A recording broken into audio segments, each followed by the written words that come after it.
Sergeant Jack Livingston shifted uncomfortably in his seat as the hum of Kepler Horizon's central transport tube carried him to the outpost's command center.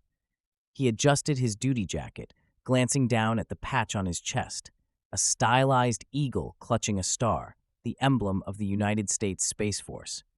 It had been a long day already, and the last thing he needed was another boring briefing about supply shipments or atmospheric stabilization protocols. Probably just another reminder not to poke the baby plants, Jack muttered to himself, his tone dry. Terraforming efforts on the nearby planet had been slow but steady, and the slightest disturbance could undo weeks of progress. When the transport hissed to a stop, Jack stepped out into the glass-walled corridor that overlooked the sprawling colony. Kepler Horizon was impressive for an outpost. A network of domed habitats and towering solar farms sprawled across the moon's pale, rocky surface. Beyond the glass, the planet dominated the sky, its orange-brown hues streaked with faint hints of green from the first flourishing patches of vegetation. As he walked into the command center, the usual buzz of activity greeted him. Officers and technicians worked at consoles while holographic displays floated mid-air, showing colony stats and planetary weather forecasts. Jack made his way to the meeting room, bracing for monotony, but he stopped in his tracks when a familiar voice called out. "Hey, Sarge! Did you fall asleep on the transport again? Or are you just late because you're you?" Jack turned to see Sarah Johnson leaning casually against a console, a smirk playing on her lips. She was wearing her standard engineering jumpsuit, which, despite its bulk, couldn't completely obscure her curvy figure. Jack rolled his eyes, pretending not to notice the snickering from a few nearby officers. "Not today, pal," Jack quipped. "I'm not the one." He flashed a grin, and Sarah laughed as she pushed off the console and walked toward him. "Glad to see your sense of humor intact. You're going to need it. The commander wants to see us both, something about a ship on the long-range scanners." "Another supply freighter?" Jack asked, his brow furrowing slightly. Sarah shook her head. "Doesn't sound like it. This one's weird." In the commander's office, Jack and Sarah stood before a large holographic projection of the unknown ship. It was massive and angular, its dark hull reflecting little light. Unlike the smooth, sleek designs of human vessels, this one was jagged, almost organic in its geometry. "Scanners picked it up just outside the planetary system," Commander Hayes explained, her voice measured but tense. "It's not broadcasting any identification signals, and its trajectory suggests it didn't arrive by standard FTL. No known jump points nearby." Jack crossed his arms, staring at the hologram. "Maybe some new corporate prototype? Those guys love keeping secrets." Hayes shook her head. "Unlikely. This doesn't match any human design we've seen." She paused, letting the weight of her next words sink in. "We might be looking at first contact." The room fell silent. Jack exchanged a glance with Sarah, who looked more intrigued than worried. "So, what's the plan?" Sarah asked. "We've sent an automated probe to try to communicate," Hayes replied. "In the meantime, we're activating a low-level alert. Sergeant Livingston, I want you to prep your unit for rapid response, just in case." "Got it," Jack said, already running through the checklist in his head. "And Sarah," Hayes added, "we may need engineering to adjust the colony's power grid if things escalate. Coordinate with the AI to ensure the defense systems are ready to go." Sarah nodded. "On it, Commander." As they left the office, Jack felt a knot forming in his stomach. He'd grown up on Kepler Horizon, and while life on the moon had its challenges, it was predictable. This was something else entirely. "Think they're friendly?" Sarah asked as they walked back toward the transport. Jack gave her a sidelong glance. "I don't know, but if they're not, they're going to learn real quick that I'm not one to be trifled with." The alien ship entered the moon's orbit 2 days later. It didn't respond to the probe or any of the follow-up communication attempts. It just hovered. The tension in the colony was palpable. Civilians were confined to their quarters, while the Space Force personnel worked in overdrive to prepare for the worst. Jack found himself pacing in the barracks, his squad watching him nervously. "All right, listen up," he said, stopping to address them. "We don't know what's coming, but we're going to stay sharp and follow protocol. If this thing goes south, we'll be the first line of defense." One of his younger troops raised a hand. "Sarge, Do you really think they're hostile? Jack hesitated, then shrugged. Hope for the best, plan for the worst. The first sign of trouble came when the colony's AI detected strange energy signatures around the alien ship. Moments later, a beam of light shot down from the ship, landing just outside the colony's perimeter. When the dust settled, a group of armored figures emerged, marching in eerie synchronization. Jack was already suited up and at the gate when the first transmission came through. The aliens' voices were distorted, their language harsh and guttural. The colony's translation AI struggled to keep up, but the message was clear enough. This system is Nyrock's territory. You will obey, or you will perish.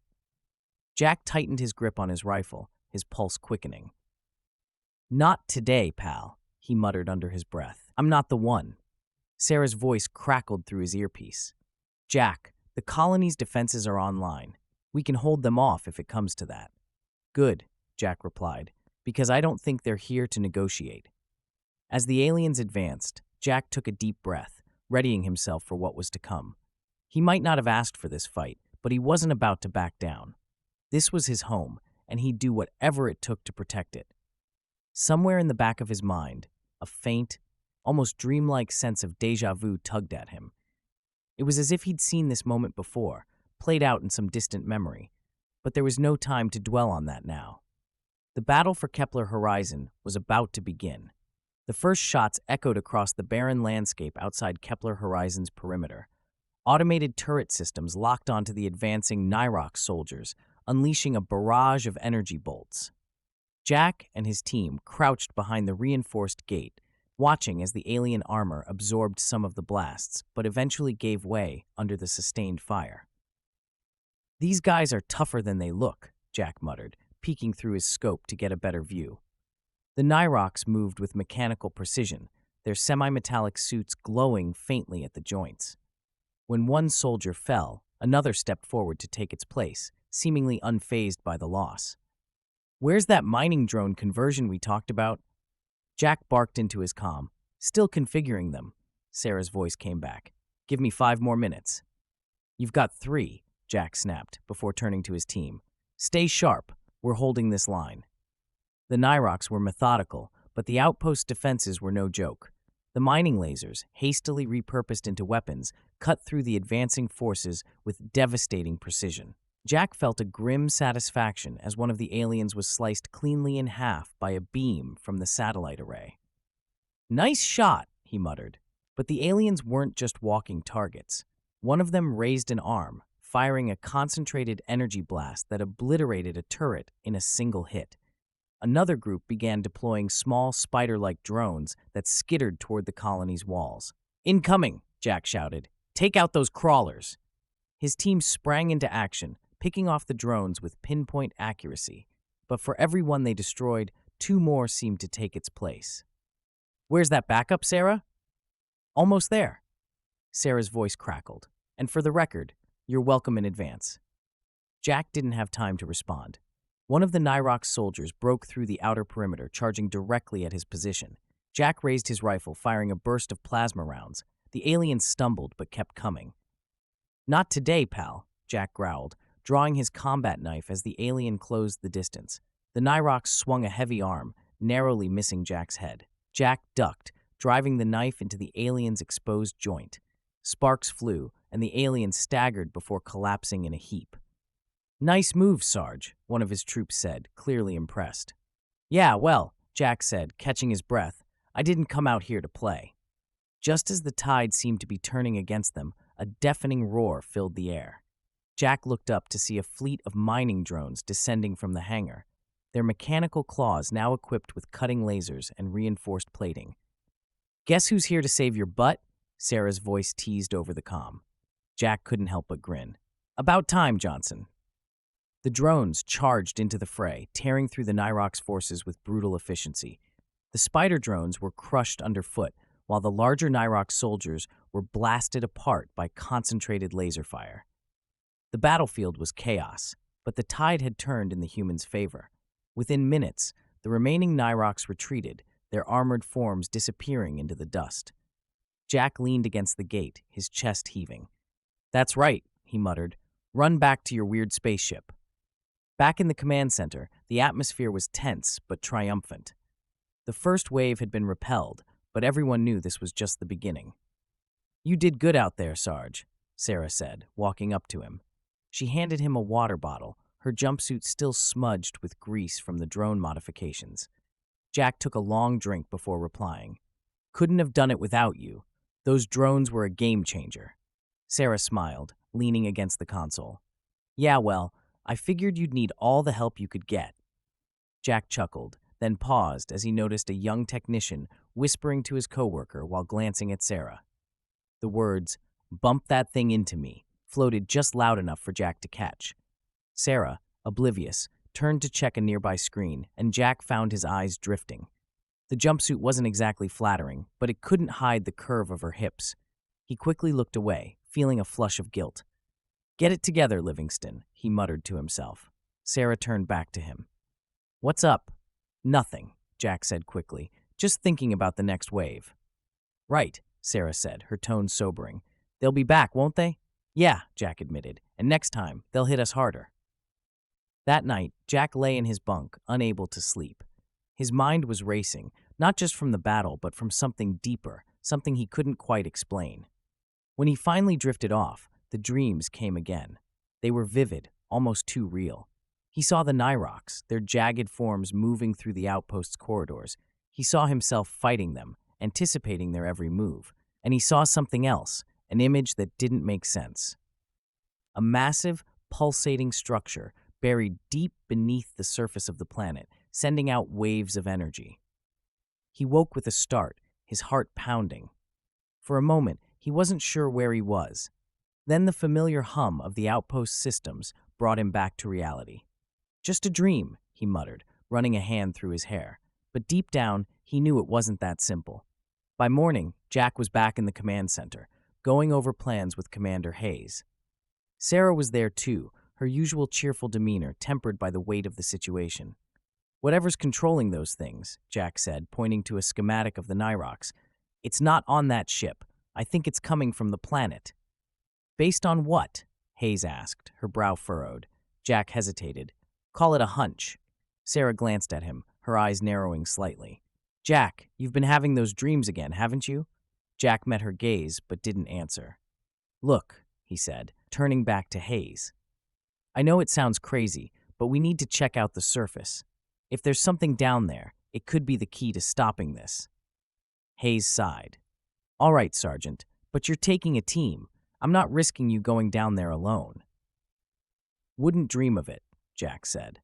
As they began preparing for the mission, Jack couldn't shake the feeling that he was heading towards something much bigger than himself. And for the first time in his life, he wasn't sure he was ready. The transport shuttle bucked slightly as it hit the thin upper atmosphere of the planet. Jack clutched the overhead strap, glancing at the rest of his team. Sarah was seated next to him, checking her handheld device, which was linked to the colony's AI. Her brow was furrowed, her usual playful demeanor replaced with quiet determination. "Landing in 3 minutes," the pilot called back over the comm. "Prepare for touchdown." Jack adjusted his harness and looked out the viewport. The surface of the planet was a patchwork of cracked desert plains and green splotches of vegetation. The terraformers had done their job, but it was a slow and ongoing process. In the distance, he could see massive, automated irrigation towers pumping nutrient-rich water into the ground. Sarah caught him staring. Hard to believe this place might have once looked like Earth. Give it a few hundred more years, and we might have oceans and forests. "Yeah," Jack said absently. His mind wasn't on the planet's future. It was on the Nyrox. The dreams had been more vivid the night before, showing him flashes of the structure buried beneath the surface. It was enormous, its spiked organic design similar to the Nyrox ship. But there was something else, a sense of purpose that he couldn't quite place. As the shuttle touched down, kicking up a cloud of dust, Jack shook himself from his thoughts. "All right, people, let's move." The team stepped out into the scorching heat, their exosuits regulating their body temperatures. The air was thin but breathable, a testament to the terraforming efforts. Sarah carried a portable scanner, which beeped softly as it gathered data. "The signal's coming from about 3 clicks that way," she said, pointing toward a jagged ridge in the distance. "Let's hope whatever's out there doesn't mind us dropping by," Jack said, falling into step beside her. The terrain was rough, forcing them to navigate around deep fissures and scattered boulders. As they neared the ridge, the beeping from Sarah's scanner grew louder. "Getting closer," she said, her voice tight. Jack motioned for the team to stop, raising his rifle. "Eyes up, we don't know what we're walking into." The team advanced cautiously, their boots crunching against the rocky ground. When they reached the crest of the ridge, Jack froze. Below them was a massive crater, and at its center was the structure from his dreams. It was even larger than he'd imagined, its spiked form pulsing faintly with an eerie, greenish light. The surface was covered in strange, shifting patterns, as if it were alive. "What the hell is that?" one of the soldiers muttered. Sarah's face was pale as she scanned the structure. "It's emitting some kind of signal. Low frequency, but powerful. This thing is broadcasting across the entire system." Jack stared at it, a chill running down his spine. "That's their control center," he said quietly. Sarah looked at him sharply. "How do you know that?" "I just do," Jack replied. He didn't have a better answer. Before Sarah could press further, the ground beneath them rumbled. "Earthquake?" one of the soldiers asked, panic creeping into his voice. "No," Sarah said, her eyes widening as she pointed toward the crater. "It's activating."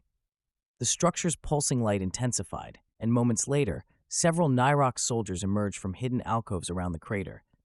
They moved with the same mechanical precision as before, their armor reflecting the greenish glow from the structure. "Contact!" Jack shouted, raising his rifle. The team opened fire, energy bolts lighting up the ridge. The Nyrox returned fire, their weapons cutting through the air with a high-pitched whine. "Fall back!" Jack yelled, trying to regroup his team. But the Nyrox were relentless, closing the distance with unnerving speed. One of the soldiers was hit, his suit's shield sparking as he went down. "Sarah, we need options," Jack barked, firing off a burst that took down one of the aliens. "I'm working on it," Sarah snapped, her fingers flying over her scanner. "The structure's signal, it's coordinating their movements. If we can disrupt it—" "How?" Jack demanded, ducking behind a boulder as a plasma bolt whizzed past his head. Sarah's eyes lit up. "I can overload the scanner and use it to jam the signal, but I need cover." "Do it," Jack ordered.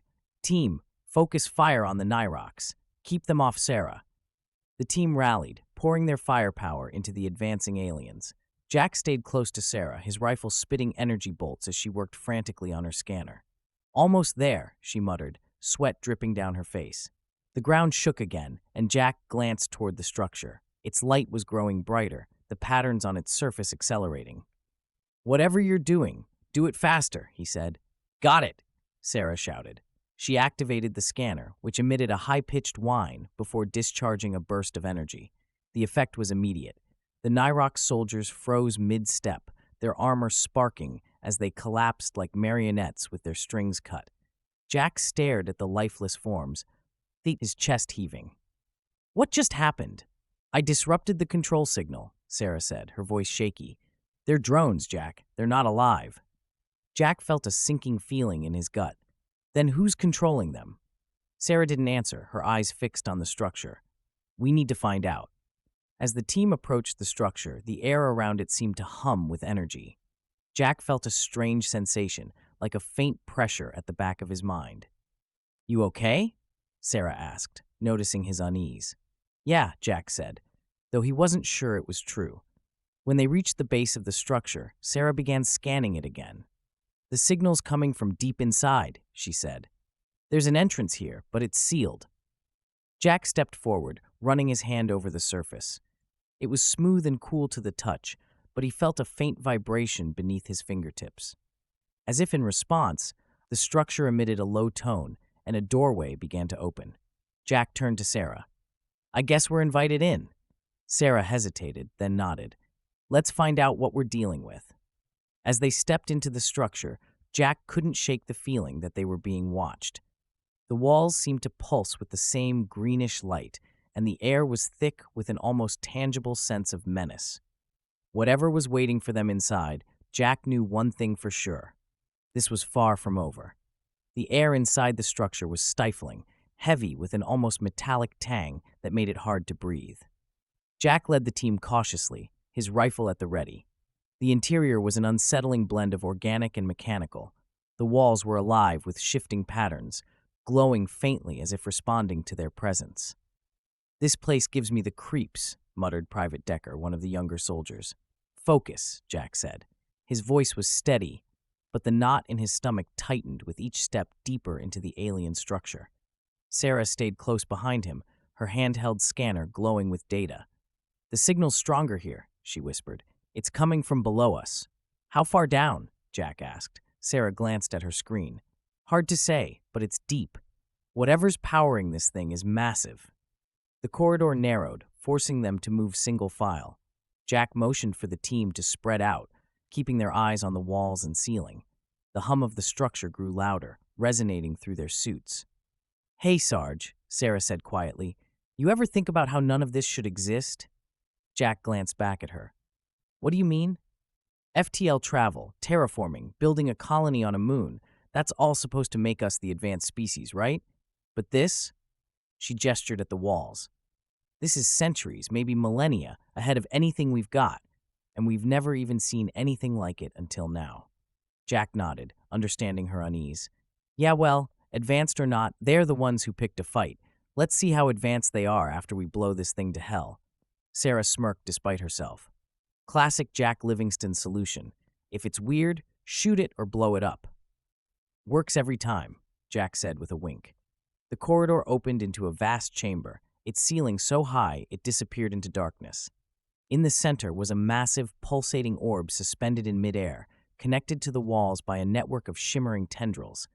The orb glowed with the same greenish light, its surface shifting and rippling like liquid metal. Sarah's scanner beeped furiously. "That's it. That's the source of the signal." Jack motioned for the team to fan out, keeping their weapons trained on the orb. "All right, Sarah, what's the play?" Sarah moved closer, her eyes fixed on the scanner. "I can try to overload it, like I did with the drones, but this is orders of magnitude more complex. It's not just broadcasting, it's receiving signals too." "Receiving?" Jack repeated, his gut tightening. Sarah nodded. "Something or someone is controlling it remotely." Before Jack could respond, the orb pulsed violently, and the chamber was flooded with blinding light. When the light subsided, Jack's heart sank. Dozens of Nyrox drones materialized around the room, their armor glowing faintly in the dim light. "Ambush!" Jack shouted, raising his rifle. The drones moved in unison, their movements eerily fluid. The team opened fire, the chamber erupting into chaos as energy bolts streaked through the air. "Get to cover!" Jack barked, diving behind a metallic column. Sarah scrambled to the console-like structure near the base of the orb, her fingers flying over her device. "I need time," she shouted over the commotion. "Buy her time," Jack ordered, popping out from cover to take down a drone. The team held their ground, but the Nyrox were relentless. One by one, Jack's soldiers were forced back, their ammo dwindling. "Livingston," Sarah called, her voice shaking, "I think I can overload the orb, but it's going to create a massive energy surge. This place won't hold." "Do it," Jack shouted, firing another burst at an advancing drone. "We'll find a way out." Sarah nodded, her hands steady despite the chaos. She connected her scanner to the orb, initiating the overload sequence. The orb pulsed violently, its light growing brighter with each passing second. The drones froze mid-step, their heads snapping toward the orb as if aware of the imminent danger. "Fall back," Jack yelled, grabbing Sarah by the arm and pulling her away from the console. The chamber shook violently as the tendrils connecting the orb to the walls began to snap, one by one. The Nyrox drones crumpled to the ground, their power cut off. "Move, move," Jack shouted, leading the team back toward the corridor. The structure began to collapse around them, chunks of debris falling from the ceiling as the orb emitted a deafening roar. Jack pushed Sarah ahead of him, his lungs burning as they sprinted for the exit.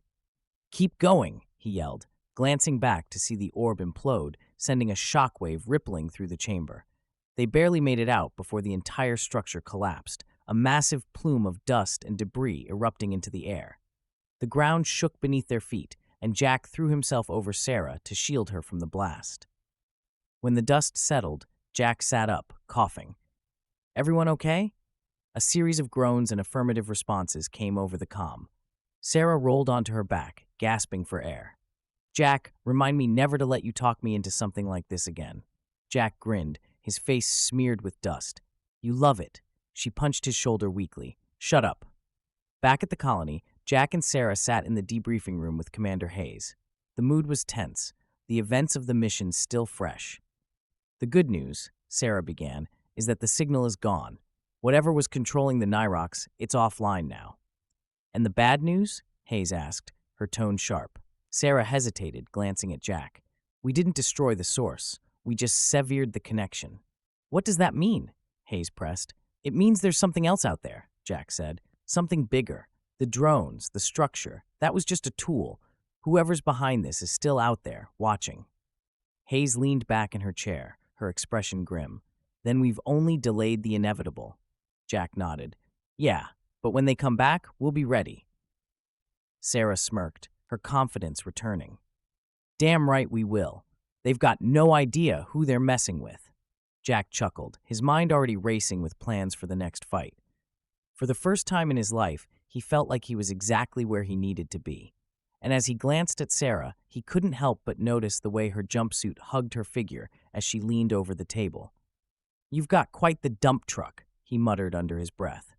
Sarah looked up, confused. What? Nothing, Jack said quickly, his face flushing. But as they prepared for the next battle, Jack couldn't shake the feeling that things were about to get a lot more complicated. For the colony, for humanity, and for him. The days following the mission were a whirlwind of activity. The destruction of the Nyrox structure had bought the colony precious time, but Jack knew they couldn't afford to waste it. The outpost's defenses were reinforced, the mining drones were upgraded with more firepower, and additional satellite beams were calibrated for precision strikes. Sarah was at the center of it all, coordinating with engineering teams and optimizing every system she could get her hands on. Jack found himself drawn to her workshop more often than he intended, ostensibly to check on progress, but also because he enjoyed her company. Got a minute? Jack asked, leaning against the doorway of her workshop. Sarah looked up from a tangle of wires and circuits, her face smudged with grease. If you're here to micromanage, the answer is no, Jack grinned.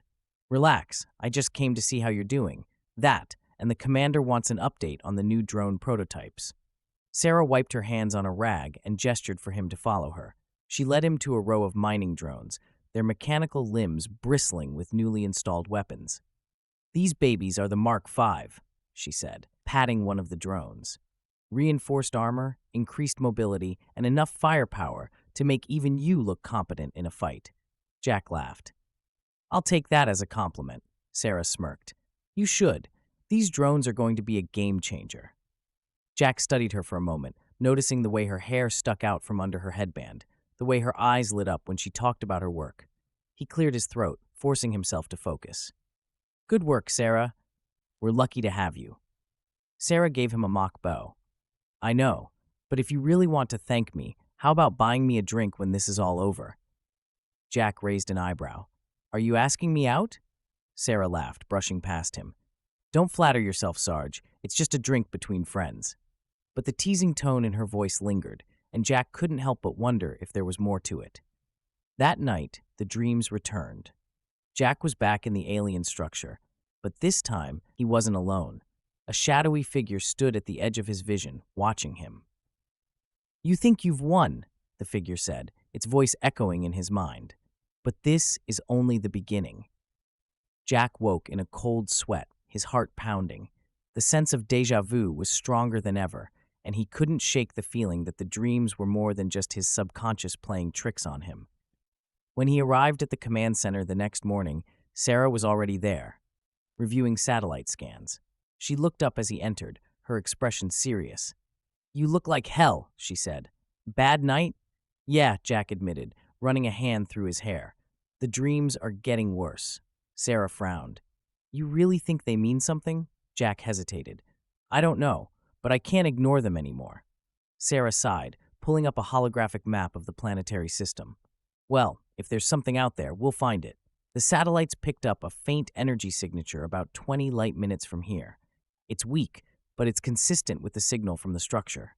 Jack leaned over the map, studying the coordinates. Could be another outpost. Or the source, Sarah said. Jack nodded. Either way, we need to check it out. Get the shuttle ready. The journey to the coordinates was tense, the shuttle silent, except for the hum of the engines. Jack sat in the cockpit, watching as the faint signal grew stronger on the sensors. You ever get tired of jumping into the unknown? Sarah asked, her voice light but edged with tension. Every damn day, Jack replied with a grin, but someone's got to do it. Sarah smiled, but her eyes were fixed on the screen in front of her. We're almost there. Whatever this is, it's big. As they approached the source of the signal, the shuttle's sensors picked up a massive object drifting in the void. It was a colossal structure, even larger than the one they destroyed on the planet.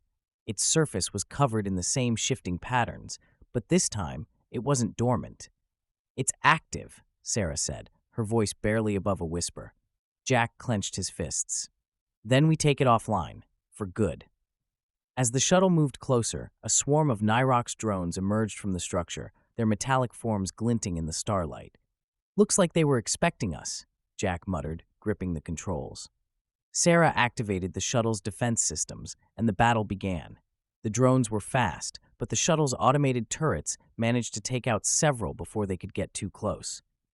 Jack, I'm picking up another signal, Sarah said, her fingers flying over the console. It's coming from deeper inside the structure. That's our target, Jack said. Get us as close as you can. The shuttle dodged and weaved through the swarm, its turrets firing relentlessly. Jack felt the adrenaline coursing through his veins as he guided the craft toward an opening in the structure. Hang on, he shouted as the shuttle dove into the narrow passage. Inside, the structure was a labyrinth of glowing corridors and massive chambers. The walls pulsed with energy, and Jack could feel the same faint pressure in his mind as before. This is it, Sarah said, her voice tense. The core is just ahead. Jack nodded, his determination solidifying. Let's end this. The shuttle came to a halt in a massive chamber, its walls lined with Nyrox drones. At the center was another pulsating orb, larger and more powerful than the one on the planet. Sarah's scanner beeped wildly as she analyzed the core. Jack, this thing is connected to every drone in the system. If we destroy it, we take them all out. Then let's do it, Jack said, grabbing his rifle. As they exited the shuttle, the drones began to stir, their movements synchronized with the orb's pulses. Jack fired the first shot, and the chamber erupted into chaos. Cover me, Sarah shouted, running toward the console near the core. Jack and the team laid down, suppressing fire, holding the drones at bay as Sarah worked frantically to override the core's systems. We've got incoming, one of the soldiers yelled as a wave of drones poured into the chamber. Jack gritted his teeth, his rifle overheating as he fired shot after shot. Sarah, how much longer? Almost there, she shouted, her voice strained. The core's light intensified, and Jack felt the pressure in his mind grow stronger. It was as if the structure itself was fighting back.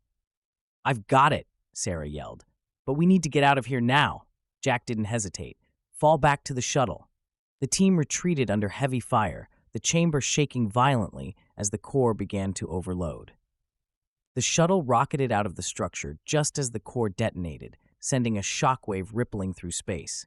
The Nyrox drones froze in place, their power cut off. Jack slumped back in his seat, his chest heaving. Did we get them all?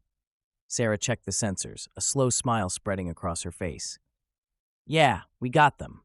Jack looked at her, his exhaustion giving way to relief.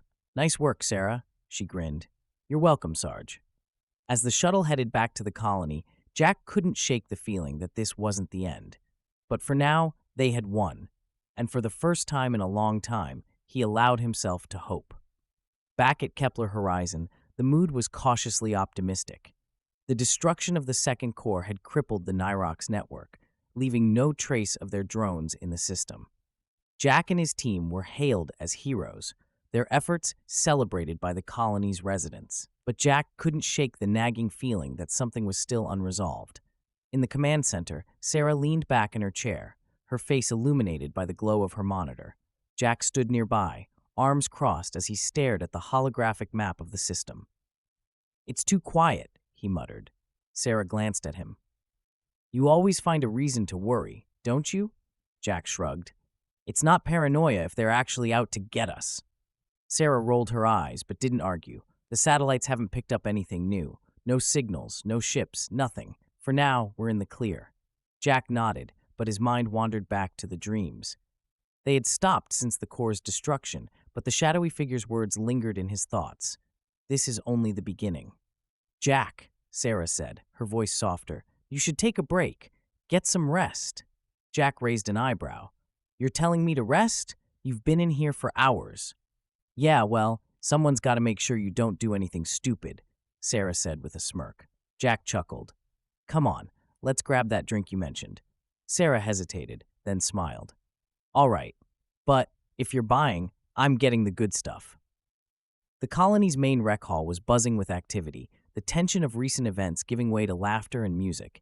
Jack and Sarah found a quiet corner, each nursing a drink as they watched the crowd. To surviving another day, Jack said, raising his glass. Sarah clinked her glass against his. And to not getting blown up in alien death traps. Jack laughed, shaking his head. You really know how to make a toast.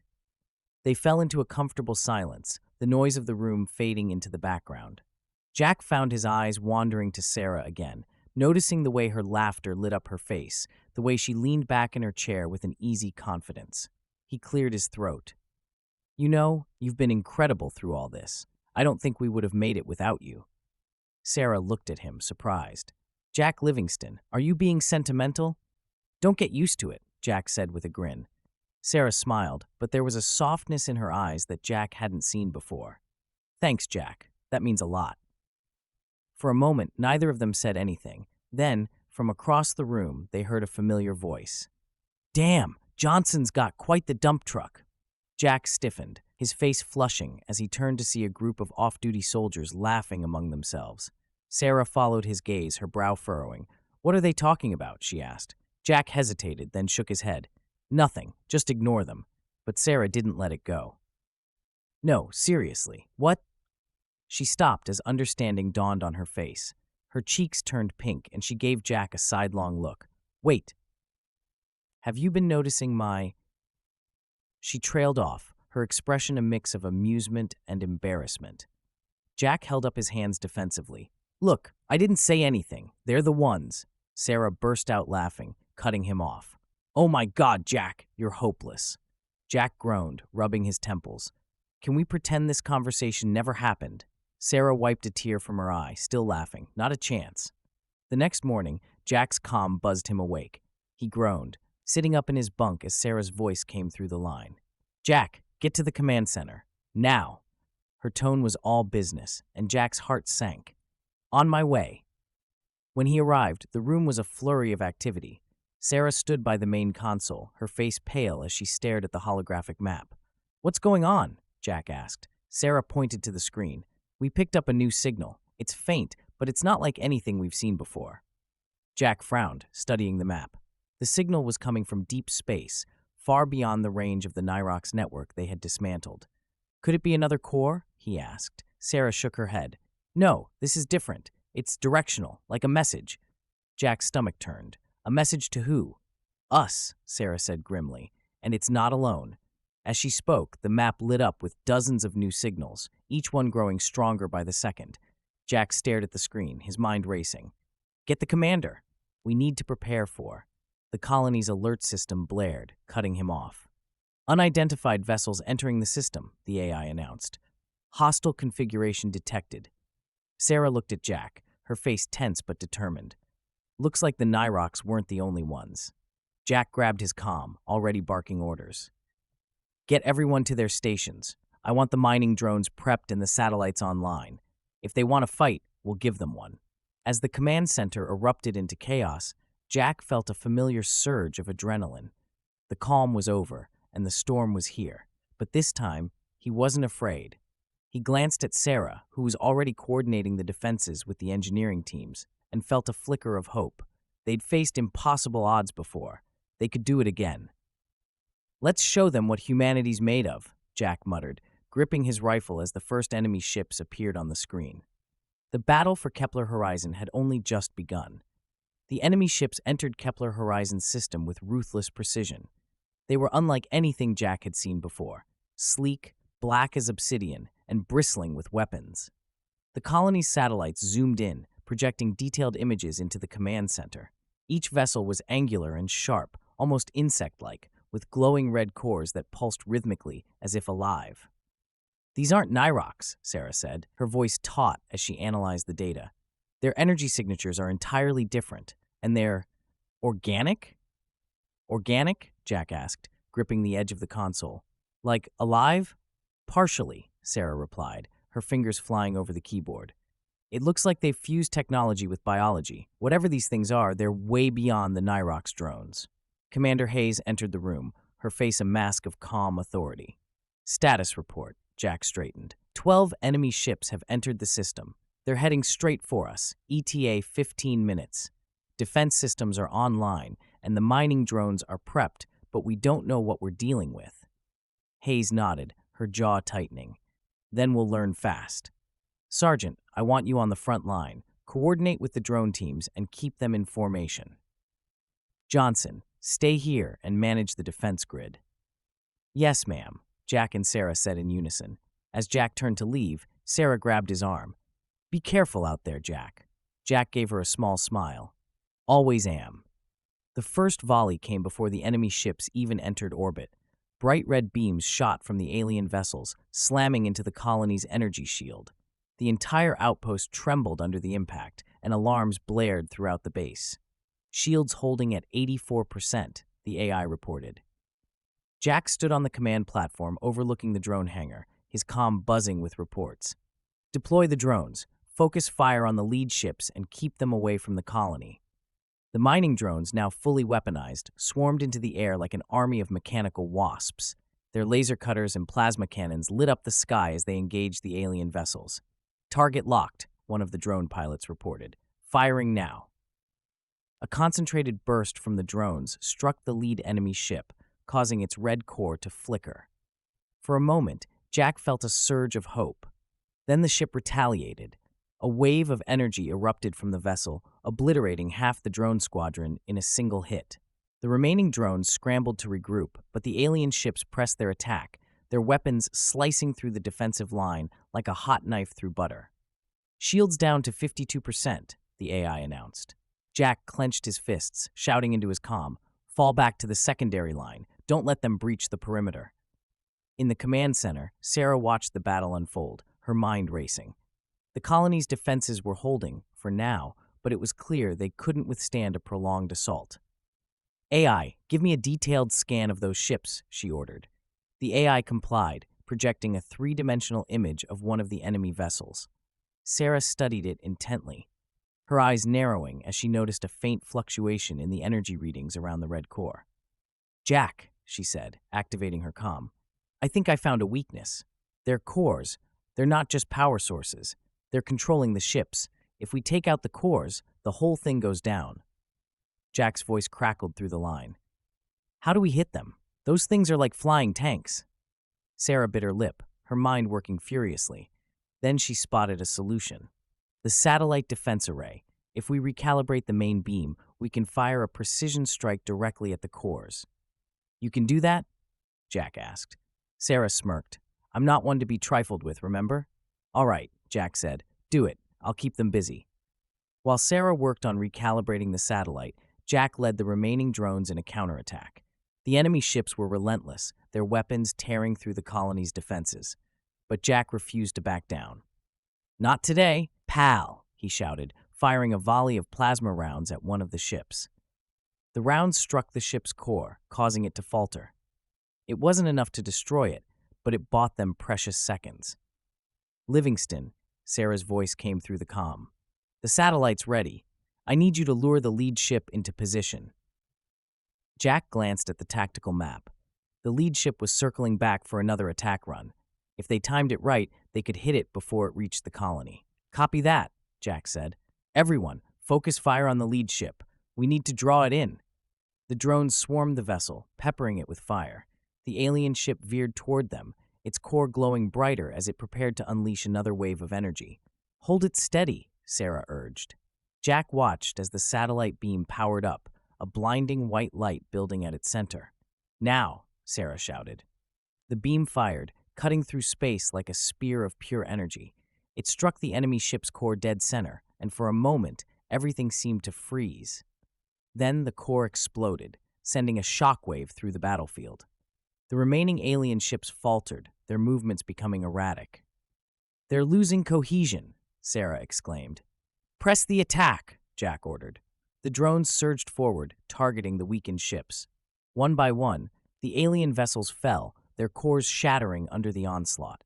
When the last ship exploded, a cheer erupted across the colony. The danger was over, at least for now. Back in the command center, Jack and Sarah stood side by side, watching the holographic map as the enemy signals disappeared. "That was one hell of a shot," Jack said, clapping Sarah on the back. Sarah grinned. "Told you I wasn't to be trifled with." Jack laughed, but his expression quickly grew serious. "This isn't over, is it?" Sarah shook her head. "No, those ships weren't acting on their own. There's something out there, something bigger, and it knows we're here." Jack nodded, his jaw tightening. "Then we'll be ready. Whatever comes next, we'll face it together." Sarah smiled, her confidence unwavering. "Damn right we will." As they left the command center, Jack felt a strange mix of exhaustion and determination. The fight for Kepler Horizon was far from over, but for the first time, he felt like he was exactly where he needed to be, leading the charge, with Sarah by his side. The days following the battle were a blur of repairs, debriefings, and preparations. Though Kepler Horizon had survived, the colony's scars were evident. Craters from enemy fire marred the surface, and several of the domes had to be evacuated for repairs. The defense grid was operational, but strained, and the once celebratory atmosphere among the colonists had given way to cautious vigilance. Jack found himself standing in the drone hangar, watching as technicians worked to salvage the remnants of the mining fleet. The drones had been instrumental in the fight, but over half had been destroyed. "Hey, Sarge." Jack turned to see Sarah approaching, her jumpsuit still streaked with grease. She carried a data pad, her expression serious. "Got something for me?" Jack asked, folding his arms. Sarah nodded, handing him the data pad. "I've been analyzing the data from the battle. Those ships, they weren't just here to destroy us. They were scanning the colony, mapping everything, our defenses, our infrastructure, even our supply routes." Jack frowned. "You're saying this was a reconnaissance mission?" Sarah nodded. "Exactly. Whoever sent them wasn't trying to win. They were gathering intel for something bigger." Jack swore under his breath, his mind racing. "How much time do we have?" "No way to know," Sarah admitted. "Could be weeks, could be days. But if they come back, it won't be with just a dozen ships. They'll bring an armada." Jack felt a cold knot form in his stomach. "We need to get ahead of this, find out where they're coming from, and shut them down before they can hit us again." Sarah hesitated, then nodded. "There's one lead we could follow. Remember the signal we traced before the battle? It wasn't coming from the ships. It was coming from deep space, outside our system." "Coordinates?" Jack asked. Sarah brought up a star chart on her data pad, pointing to a faint cluster of stars on the edge of the map. "Here, it's an uncharted region, but the signal was strong. If we can track it to its source, we might find whoever, or whatever, is behind this." Jack studied the map, his jaw tightening. "Then that's where we're going." Convincing Commander Hayes wasn't easy. The colony's defenses were already stretched thin, and sending an expedition into uncharted space felt like a gamble. But Jack and Sarah made their case, arguing that the only way to secure Kepler Horizon's future was to eliminate the threat at its source. After hours of deliberation, Hayes gave her approval. "You've got one shuttle, a small crew, and limited resources," she said. "This isn't a combat mission, Sergeant. It's recon. Gather intel and get back here in one piece." "Yes, ma'am," Jack said, saluting. Sarah gave a half smile. "We'll bring you back a souvenir." Hayes didn't smile. "Make sure that souvenir isn't a war." The shuttle hummed with energy as it left Kepler Horizon, carrying Jack, Sarah, and a small team of engineers and soldiers. The mood was tense but focused, the crew aware of the risks they were taking. Sarah sat at the navigation console, her fingers dancing over the controls. "We're on course. ETA to the signal's origin is 16 hours. Jack leaned back in his seat, his gaze fixed on the star-speckled void outside the viewport. Plenty of time to think about how screwed we are. Or to come up with a plan, Sarah said, her tone light. Jack grinned. You're always the optimist. Someone has to be, Sarah replied, glancing at him. Besides, I'm not worried. I've got you to keep me safe. Jack chuckled. And here I thought you were the brains of this operation. The banter helped ease the tension, but as the shuttle drew closer to its destination, the mood grew more somber. The signal's strength increased, and strange readings began to appear on the sensors. This doesn't make sense, Sarah muttered, frowning at the data. What's wrong? Jack asked, moving to her side. The energy output. It's off the charts, Sarah said. Whatever's out here, it's massive. But there's no heat signature, no radiation. It's like it doesn't obey the laws of physics. Jack's stomach tightened. We're not in Kansas anymore. Sarah gave him a wry smile. You're really sticking with that old Earth saying? It works, Jack said. When the shuttle reached the source of the signal, the crew stared in stunned silence. Floating in the void was a structure so vast it defied comprehension. It wasn't just a station, it was a city, an entire civilization suspended in space. The structure was composed of intertwining spires, each one glowing faintly with the same red energy that powered the enemy's ships. Massive tendrils extended outward, connecting to smaller satellites that orbited the main hub. It's alive, Sarah whispered, her voice filled with awe. Jack nodded, his eyes scanning the alien metropolis. And it's watching us. As if in response, the shuttle's sensors went haywire. Warning lights flashed, and a deep, resonant hum filled the cockpit. They've detected us, Sarah said, her fingers flying over the controls. Can we cloak? Jack asked. Sarah shook her head. Not against this. Their tech is light years ahead of ours. Jack gritted his teeth. Then we get in, get the data, and get out. Where's the signal strongest? Sarah pointed to the largest spire, its tip glowing brighter than the rest. There, that's the core. Jack nodded, his resolve hardening. All right, team, suit up. We're going in. The shuttle docked on a platform near the base of the spire, its landing lights casting long shadows across the alien architecture. The team exited cautiously, their weapons at the ready. The interior was eerily quiet, the walls pulsating faintly with the same red energy. Sarah scanned the surroundings, her expression a mix of fascination and dread. Whatever built this place, it's not here anymore, she said. Or it's waiting for us, Jack muttered. The team moved deeper into the structure, following the signal's trail. The corridors twisted and branched like a living maze, but Sarah's scanner kept them on track.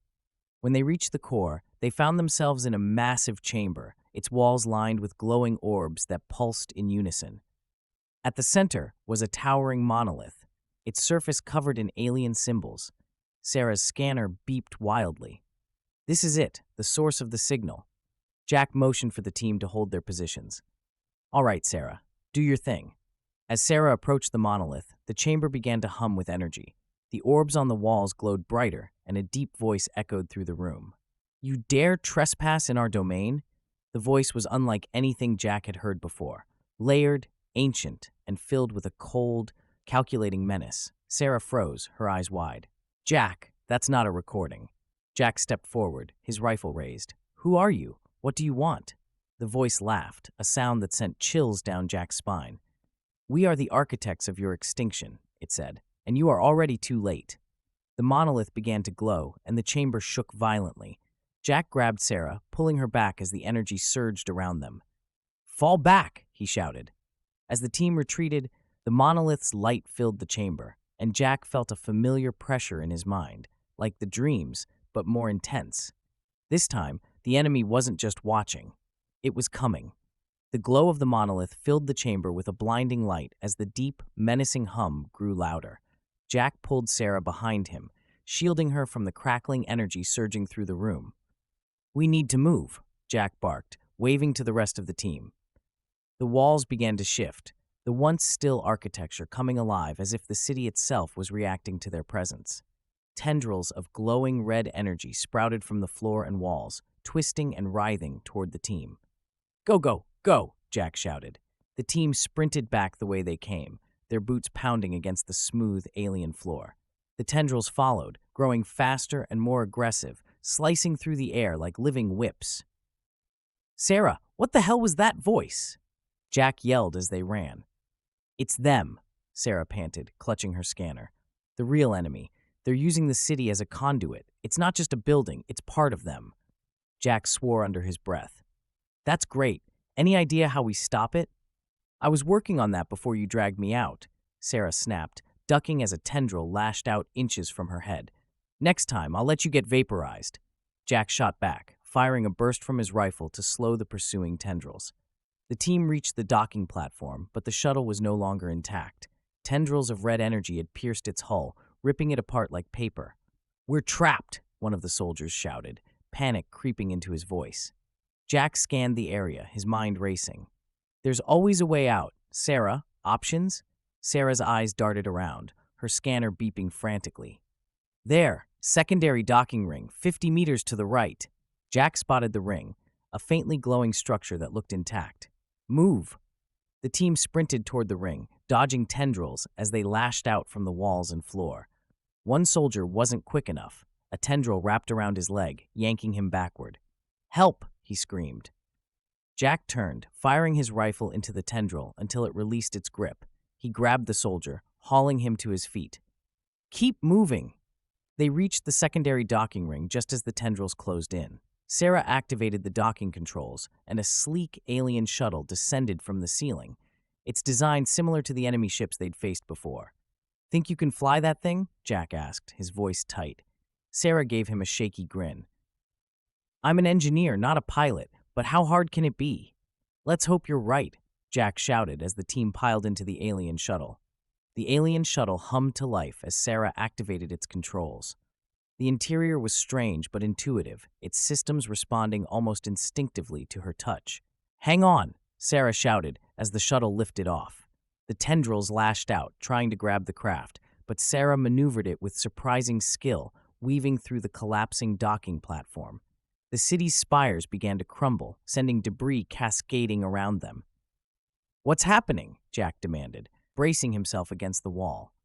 The city's destabilizing, Sarah yelled. That monolith, whatever it was doing, it's tearing this place apart. Behind them, the monolith's glow intensified, and a massive wave of red energy erupted from the center of the city, spreading outward. Punch it, Jack shouted. Sarah slammed her hand against the controls, and the shuttle shot forward, narrowly avoiding the wave as it consumed the platform behind them. They burst into open space, the alien city shrinking in the viewport. Moments later, the entire structure imploded in a blinding flash, leaving nothing but a faint ripple in the void. The crew sat in stunned silence, the only sound the hum of the shuttle's engines. Did we just destroy it? One of the soldiers asked, his voice shaky. Sarah shook her head. No, it destroyed itself. The monolith, it was a failsafe. Whatever was controlling that place didn't want us to leave with any intel. Jack's jaw tightened. Then they know we're a threat. As the team caught their breath, the shuttle's control panel lit up with a series of alien symbols. Sarah frowned, trying to decipher them. What's it saying? Jack asked. Sarah's face paled as she translated the symbols. It's a message. From them. Jack leaned over her shoulder, his stomach knotting as he read the glowing text. We are infinite. You are finite. Resistance is futile. Prepare for assimilation. Jack straightened, his jaw clenched. Well, that's reassuring. Sarah glanced at him, her expression grim. Jack, this isn't just about Kepler Horizon anymore. If these things can control entire cities and fleets, they could hit every colony at once. Jack nodded, his mind racing. Then we need to warn them. Earth, the other outposts, everyone. This isn't a war we can win alone. Do you think they'll listen? Sarah asked quietly. Jack placed a hand on her shoulder, his voice firm. They'll listen, and if they don't, we'll make them. The alien shuttle's advanced FTL drive allowed them to return to Kepler Horizon in record time. When they arrived, the colony was already on high alert, the scars of the last battle still visible. Jack and Sarah wasted no time briefing Commander Hayes. The meeting was tense, the weight of their discovery hanging heavy over the room. This changes everything, Hayes said, her voice low. If these things are as powerful as you say, we're not just defending a colony, we're defending humanity. Jack nodded. We need to organize, get the other outposts on board, coordinate our defenses, and figure out how to fight back. Hayes turned to Sarah. Do you think you can reverse engineer anything from the shuttle? Weapons? Tech? Anything that gives us an edge? Sarah nodded, her expression resolute. I'll do my best, but it won't be easy. Their tech is light years ahead of ours. Hayes stood, her eyes hard. Then we'd better get started. Sergeant Johnson, you're on point for this. I want updates every step of the way. Yes, ma'am, Jack and Sarah said in unison. As they left the briefing, Jack turned to Sarah. You think we can pull this off? Sarah gave him a small smile. We've beaten the odds before. Jack chuckled. Yeah, but this time, we're betting everything. Sarah bumped his shoulder. Good thing we're not the kind of people to back down. Jack smiled, his resolve hardening. Whatever was coming, they'd face it together. The fight for humanity's survival had only just begun. The days following Jack and Sarah's return were a blur of preparation and communication. Kepler Horizon's AI-assisted relay systems transmitted urgent messages to Earth and the other outposts, detailing the discovery of the alien city, the warning message, and the growing threat. Jack found himself in the command center more often than not, working with Commander Hayes to coordinate their efforts. The alien shuttle was being dismantled in the colony's hangar, its advanced technology carefully studied by Sarah and her team. Any luck with the alien tech? Jack asked, leaning against the console as Sarah walked in, her face streaked with grease and exhaustion. She sighed, dropping her tools on the table. The power systems are beyond anything we've seen, but I think I've figured out how they integrate biological and mechanical components. If we can replicate it, we might be able to enhance our defenses or even build weapons capable of countering theirs. Jack gave her a small smile. That's the kind of good news we need right now. Sarah rolled her eyes. Don't get too excited. It's going to take weeks, maybe months, to make anything usable. Then, let's hope we've got that kind of time, Jack said. 3 days later, Kepler Horizon received a response from Earth. A holographic projection of Admiral Marcus Grant, head of the United Earth Defense Council, flickered to life in the command center.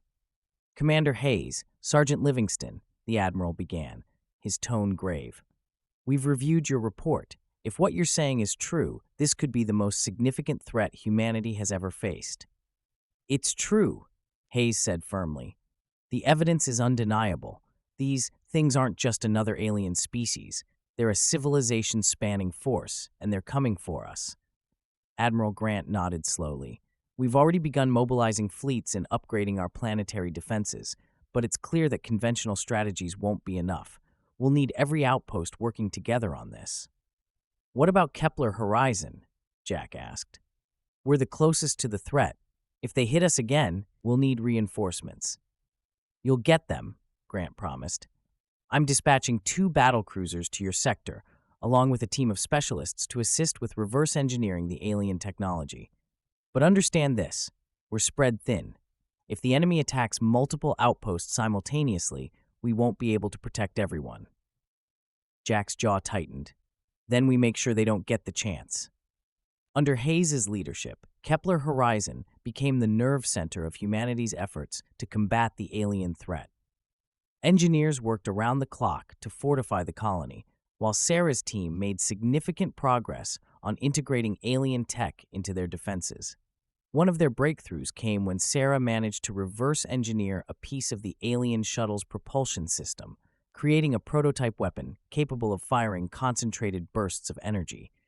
Jack was there when she tested it in the hangar, the weapon mounted on a repurposed mining drone.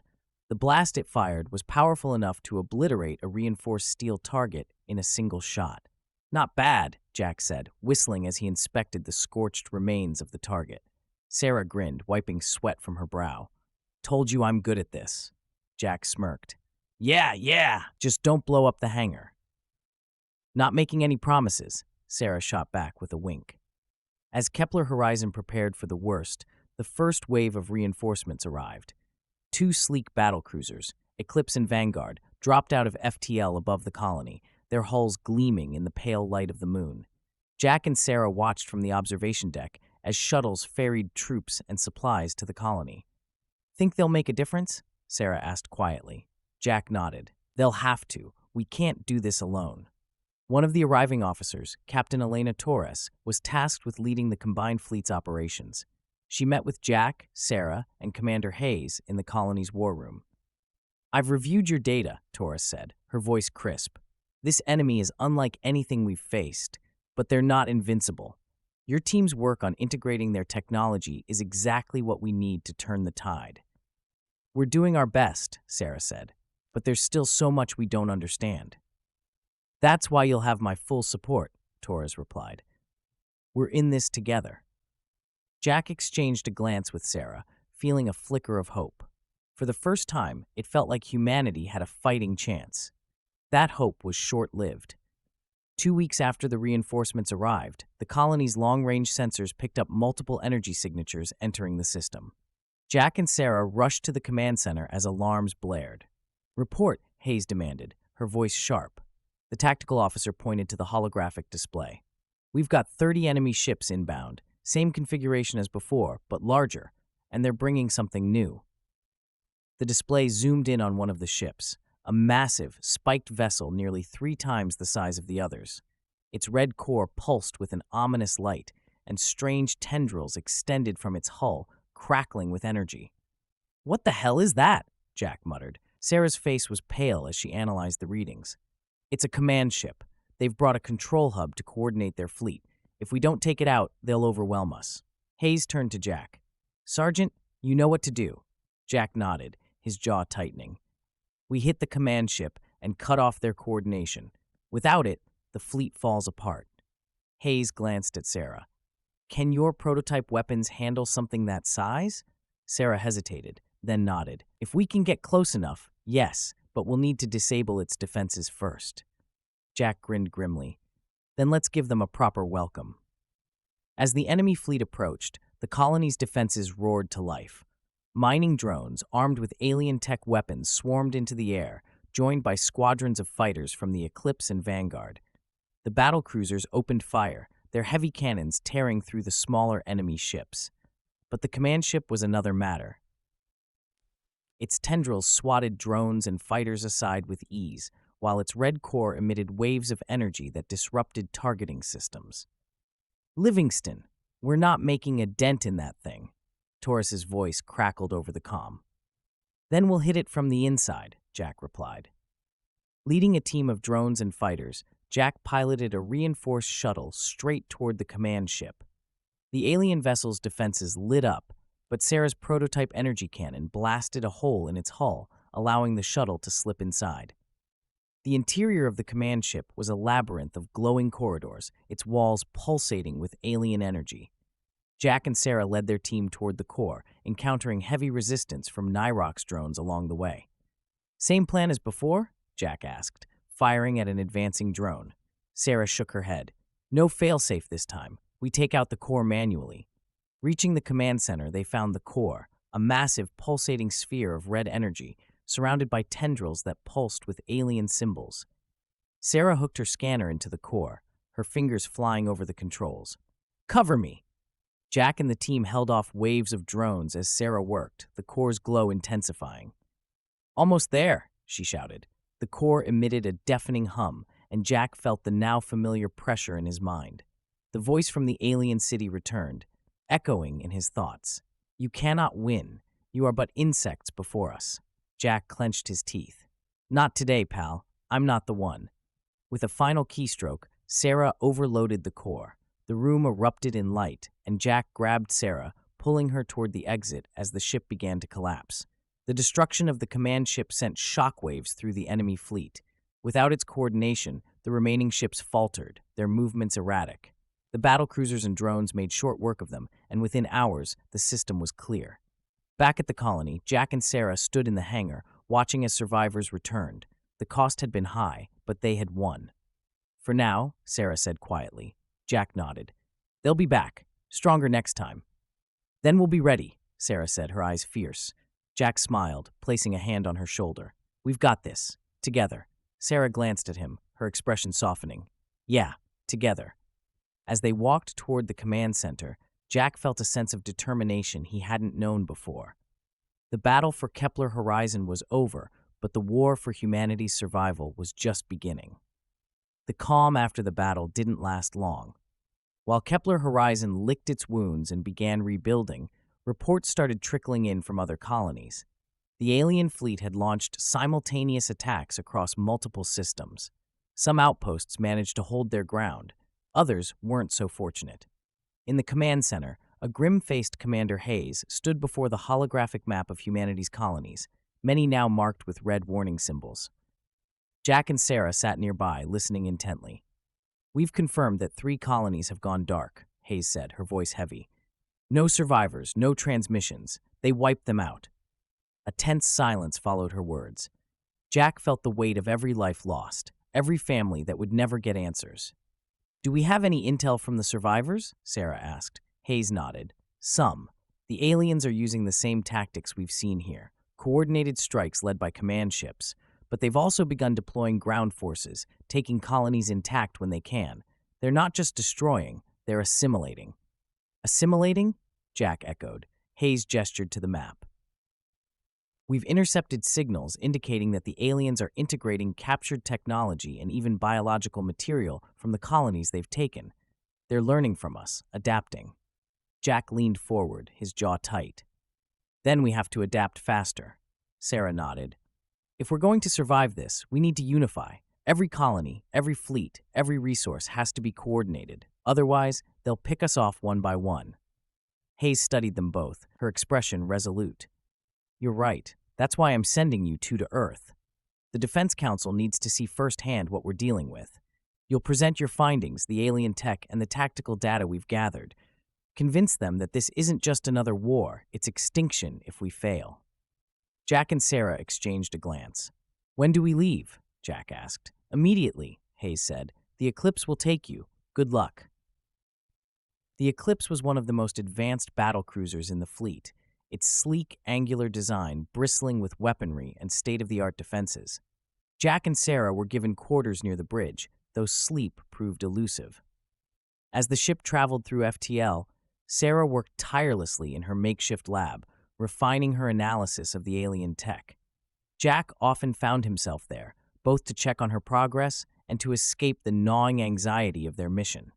"You look like hell," Sarah said one evening, glancing at him as he leaned against the doorway. "Thanks for the compliment," Jack replied dryly, rubbing his face. "You've been burning the midnight oil too, you know." Sarah grinned, though there was a tiredness in her eyes. "Yeah, well, saving humanity isn't exactly a 9-to-5 gig." Jack chuckled, taking a seat beside her. "Think they'll listen? The bigwigs on Earth?" "They have to," Sarah said, her expression turning serious. "If they don't, it's game over." Jack nodded, falling silent. He glanced at her, noticing the way her hair fell loose from its usual headband, the faint smudge of grease on her cheek. "What?" Sarah asked, catching his gaze. Jack shook his head. "Nothing. Just, you're incredible, you know that?" Sarah blinked, caught off guard. "That's not what I expected you to say." Jack grinned. "Well, don't get used to it. I've got a reputation to uphold." Sarah laughed, but there was a warmth in her eyes that lingered as they returned to work. Earth was a sight for sore eyes. As the Eclipse descended toward the planet's capital, Jack stared out the viewport, marveling at the sprawling cities, the green landscapes, and the bustling spaceports. It was a stark contrast to the barren moon of Kepler Horizon. The Defense Council convened in a massive chamber, its walls lined with holographic displays showing various colonies and fleets. Admirals, generals, and politicians filled the room, their faces a mix of concern and skepticism as Jack and Sarah presented their findings. Sarah explained the alien tech, their tactics, and the devastating potential of their adaptive capabilities. Jack shared first-hand accounts of the battles, emphasizing the stakes and the need for immediate, unified action. "This isn't just a threat to the colonies," Jack said, his voice firm. "It's a threat to all of us. If we don't fight together, we lose everything." The room erupted into murmurs, some supportive, others doubtful. One council member, a grizzled admiral with a scar running down his cheek, stood. "Even if we unite, how do we fight something that evolves faster than we do? We've already lost 3 colonies." "We don't just fight," Sarah interjected. "We outthink them. We use their own technology against them. We turn their strength into their weakness." "And we don't stop," Jack added. "We don't give them a chance to regroup. We take the fight to them." The council deliberated for hours, but by the end of the day, they agreed to mobilize a unified fleet under the banner of the United Defense Initiative. Jack and Sarah were given command roles in the effort, their expertise deemed critical to the war effort. Back on Kepler Horizon, the mood shifted. Reinforcements arrived, bringing new weapons, ships, and soldiers. Sarah's prototype technology was distributed to the fleet, and Jack began training the next wave of recruits, preparing them for the grueling battles ahead. Between drills and planning sessions, Jack and Sarah found moments of quiet, often sitting on the observation deck, staring at the stars. "You ever think about what happens after this?" Sarah asked one evening. Jack shook his head. "I can't afford to. Not yet." Sarah smiled faintly. "I used to dream about retiring on some quiet colony, building something peaceful, maybe a garden." Jack glanced at her, his expression softening. "You'd be good at that." Sarah looked at him, a glimmer of hope in her eyes. "What about you? What would you do?" Jack hesitated, then smirked. "Probably get bored and pick a fight with the locals." Sarah laughed, leaning against him. "You're impossible." Jack smiled, the weight of the war momentarily lifting. The unified fleet's first offensive was ambitious, an assault on an alien stronghold identified from intercepted signals. Jack and Sarah were at the forefront, commanding a task force of battlecruisers, fighters, and drones. The battle was fierce, the aliens' defenses formidable, but with their combined firepower and Sarah's innovative tactics, the fleet managed to breach the stronghold and destroy its central core. The victory was hard-won, but it sent a clear message: humanity wasn't backing down. As the fleet regrouped, Jack stood on the bridge of his flagship, watching the wreckage of the alien base drift into the void. Sarah joined him, her expression a mix of relief and exhaustion. "We did it." Jack nodded, his jaw set. "One battle down, 1,000 to go." Sarah smiled, placing a hand on his shoulder.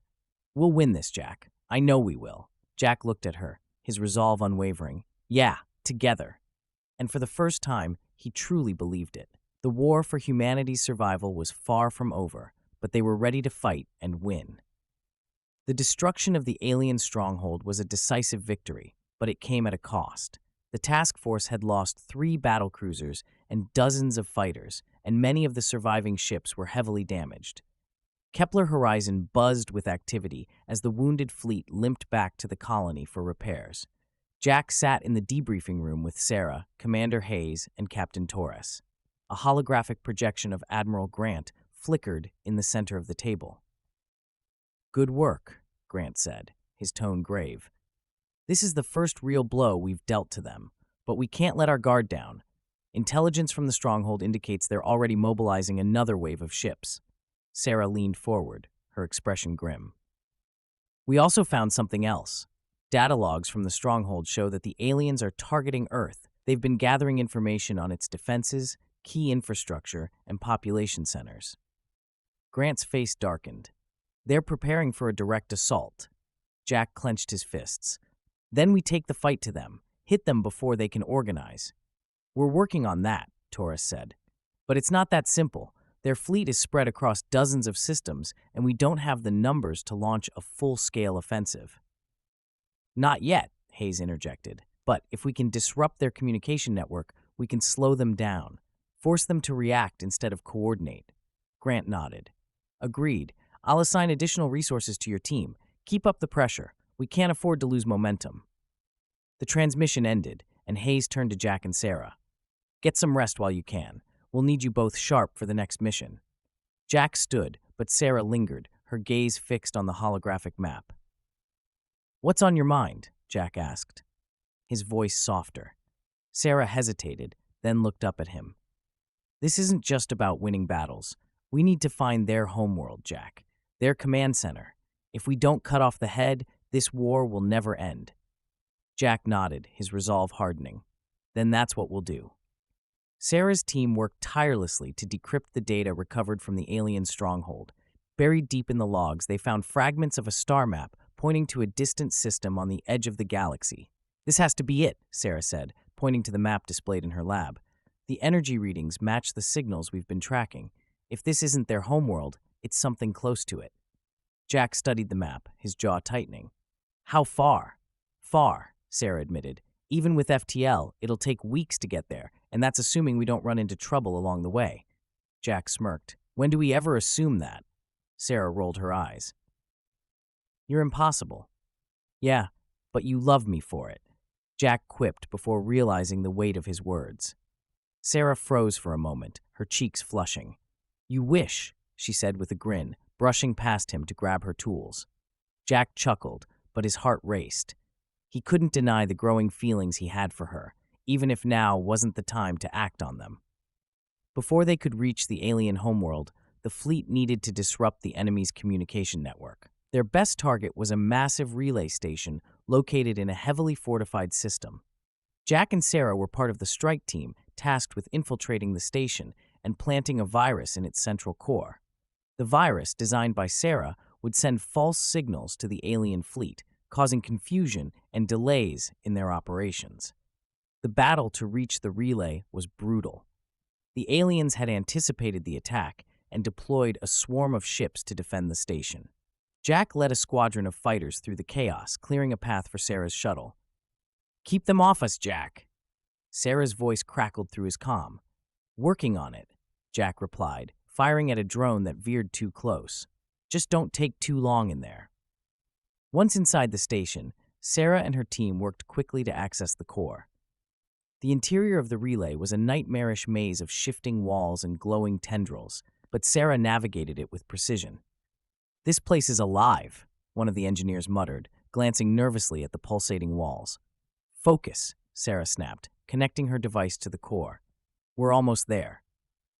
Jack and his squadron held the line outside, their ships weaving through the relentless assault.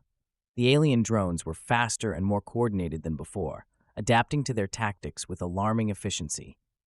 Hurry up, Sarah, Jack muttered under his breath, blasting another drone. Inside the station, Sarah's device beeped as the virus uploaded. Got it, she shouted. Let's move.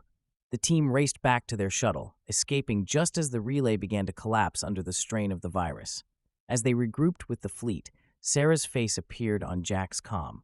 Mission accomplished, she said, a tired smile on her face. Jack grinned. Nice work, Johnson. Drinks are on you when we get back. Sarah laughed. You wish, Livingston. The virus worked better than they'd hoped. Alien fleets across the sector were thrown into disarray, their movements erratic and disorganized. It gave humanity precious time to regroup and prepare for the final push. But Jack knew the hardest part was still ahead. The path to the alien homeworld would be treacherous, and even with their recent victories, the odds were stacked against them. One evening, as the fleet prepared for the long journey, Jack found Sarah on the observation deck, staring at the stars. Can't sleep? He asked, leaning against the railing beside her. Sarah shook her head. Too much on my mind. Jack nodded, falling silent for a moment. Then he said, You've been incredible through all this, Sarah. I don't know how I'd do this without you. Sarah smiled faintly, looking at him. You'd find a way. You always do. Jack hesitated, then reached out, gently brushing a strand of hair from her face. We're going to get through this. Together. Sarah's eyes softened, and for a moment, the weight of the war seemed to fade. Yeah, she said quietly. Together. As they stood there, watching the endless expanse of stars, Jack felt a renewed sense of purpose. The road ahead was long and dangerous, but they weren't facing it alone. And for the first time, he allowed himself to believe they might actually win. The fleet spent weeks in deep space, moving cautiously toward the alien homeworld. Along the way, the unified effort between humanity's colonies began to bear fruit. Reinforced battlecruisers joined the fleet, bristling with newly integrated alien technology. Mining drones were refitted into mobile weapon platforms, their raw power now directed with precision. Sarah's reverse engineering breakthroughs had fundamentally changed the game, giving humanity tools that could rival their enemies' advancements. In the war room of the flagship Eclipse, Jack stood with Commander Hayes, Captain Torres, and Sarah, reviewing the mission plan for their final assault. Based on the intel from the relay, their homeworld isn't just a planet, Sarah explained, pointing to the holographic map. It's a hybrid structure, part planet, part artificial construct. The entire thing is essentially a massive command center. Jack studied the map, noting the layers of defenses surrounding the planet. And we're supposed to just waltz in and destroy it? Torres smirked. Not exactly waltzing, Sergeant. We'll punch a hole in their defenses with the fleet while you and your team infiltrate the core. Same strategy as before. Plant Sarah's virus and shut them down from the inside. Jack glanced at Sarah. You sure this virus will work? Sarah gave him a determined look. It'll work, but we'll need time to upload it. 10 minutes, minimum. Jack nodded. We'll buy you the time. Hayes folded her arms. This is an all-or-nothing mission. If we fail, there's no second chance. Every colony, every fleet, we're putting it all on the line. Jack looked around the room, meeting each person's gaze. Then let's make sure we don't fail. The final battle began as the fleet dropped out of FTL into the alien home system. The sight that greeted them was both awe-inspiring and terrifying. The alien homeworld loomed ahead, its surface a patchwork of glowing red veins and mechanical structures. Surrounding it were countless enemy ships, their formations tight and disciplined. Here we go, Jack muttered as alarms blared across the bridge of the Eclipse. Launch all fighters, Torres commanded. Focus fire on their forward lines. We need to break through to the planet. The fleet surged forward, weapons blazing. Human battlecruisers clashed with alien warships in a chaotic ballet of light and destruction. Mining drones, now armed to the teeth, swarmed the enemy's smaller vessels, cutting through their ranks with deadly efficiency.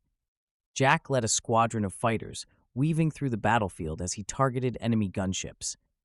The sky was a storm of plasma bolts and explosions, but he kept his focus, calling out commands to his team. Stay tight, he barked. Don't give them an opening. The enemy was relentless, their ships adapting to humanity's tactics in real time. But the fleet held its ground, inching closer to the planet with every passing minute. Amidst the chaos, Jack's strike team launched toward the planet's surface in a heavily shielded shuttle. Sarah sat beside him, her hands gripping her equipment as the shuttle rattled under enemy fire. You okay? Jack asked, glancing at her. Sarah gave him a tight smile. Nervous, but ready. Jack nodded. We've got this. The shuttle plunged into the planet's atmosphere, skimming low over its jagged surface as it avoided anti-air fire. The team landed near an exposed access point, a massive glowing vent that pulsed with alien energy. Let's move, Jack shouted, leading the team out of the shuttle. The interior of the alien structure was like nothing they'd seen before. The walls pulsed with a rhythm that felt alive, and the air was thick with an oppressive hum. Tendrils of red energy snaked through the corridors, reacting to their presence. This place is a nightmare, one of the soldiers muttered. Stay focused, Jack ordered. Sarah, how far to the core? Sarah consulted her scanner. About 2 clicks that way, but the energy readings are off the charts. Whatever's in there is massive. Jack grinned grimly. Good thing we're stubborn. When the team reached the core, they were met with a sight that defied comprehension. The room was cavernous, its walls lined with massive, pulsating conduits. At the center was a colossal sphere of red energy, suspended in midair by tendrils that radiated power. The sphere pulsed with an almost hypnotic rhythm, and Jack could feel its presence pressing against his mind. This is it, Sarah said, her voice barely above a whisper. As she began setting up her device, the core reacted. Drones emerged from hidden alcoves, their forms larger and more advanced than anything the team had faced before. Contact! Jack shouted, raising his rifle. The room erupted into chaos as the team engaged the drones. Jack fired relentlessly, covering Sarah as she worked to connect her device to the core. Sarah, how much longer? Jack demanded, taking down a drone that had gotten too close. 5 minutes, Sarah yelled, her voice strained. We don't have 5 minutes, one of the soldiers shouted as more drones poured into the room. Hold the line, Jack barked, his voice cutting through the noise. No one gets to her. The team formed a defensive perimeter, their weapons blazing as they held off wave after wave of drones. Jack felt the strain in his arms as he fired, his focus laser-sharp despite the chaos. Behind him, Sarah's device beeped. Uploading the virus now, she called out. The core pulsed violently, and the oppressive hum grew louder. Jack could feel it pressing against his mind, an alien presence trying to force its way in. Then the voice returned. You cannot stop us. We are infinite. You are dust. Jack gritted his teeth, shouting over the noise. Not today, pal. As the virus uploaded, the core began to destabilize. The tendrils flailed wildly, and the drones faltered, their movements becoming erratic. Almost there, Sarah shouted, sweat pouring down her face. Everyone, fall back to the shuttle, Jack ordered. The team retreated, firing as they went. Jack stayed close to Sarah, shielding her as she disconnected her device and sprinted toward the exit. The core emitted a deafening roar, and the entire structure began to collapse. Jack and Sarah barely made it to the shuttle as the ground shook beneath them. "Punch it!" Jack shouted to the pilot. The shuttle lifted off, racing away from the collapsing structure. Behind them, the core exploded in a blinding flash, sending shockwaves rippling across the planet. Back aboard the Eclipse, the crew watched as the alien fleet disintegrated, their coordination shattered. The remaining ships fled, their once unified force now in chaos.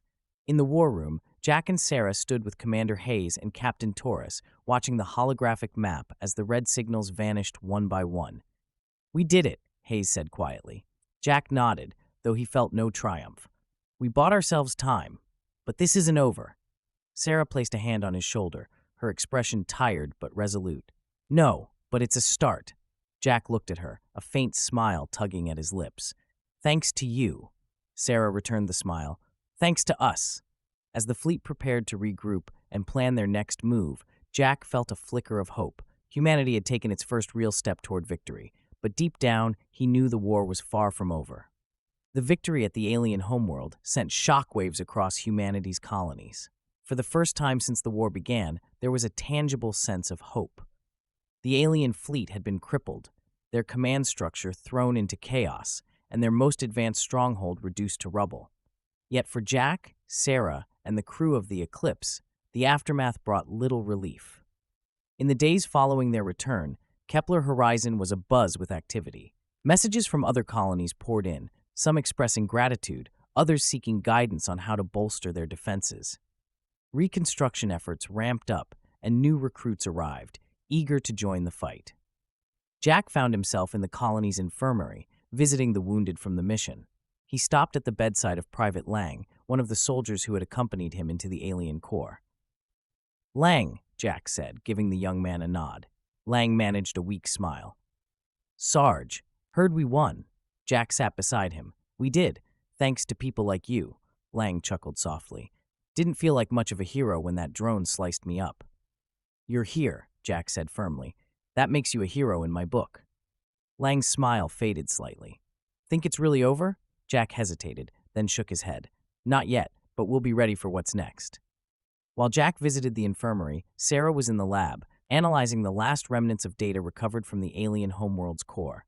She worked tirelessly, her focus razor-sharp as she sifted through the fragments. "Come on," she muttered, typing furiously. "What were you hiding?" Her heart stopped when the screen flickered, revealing a distorted map of the galaxy. At its center was a glowing red dot, what she assumed had been the alien homeworld.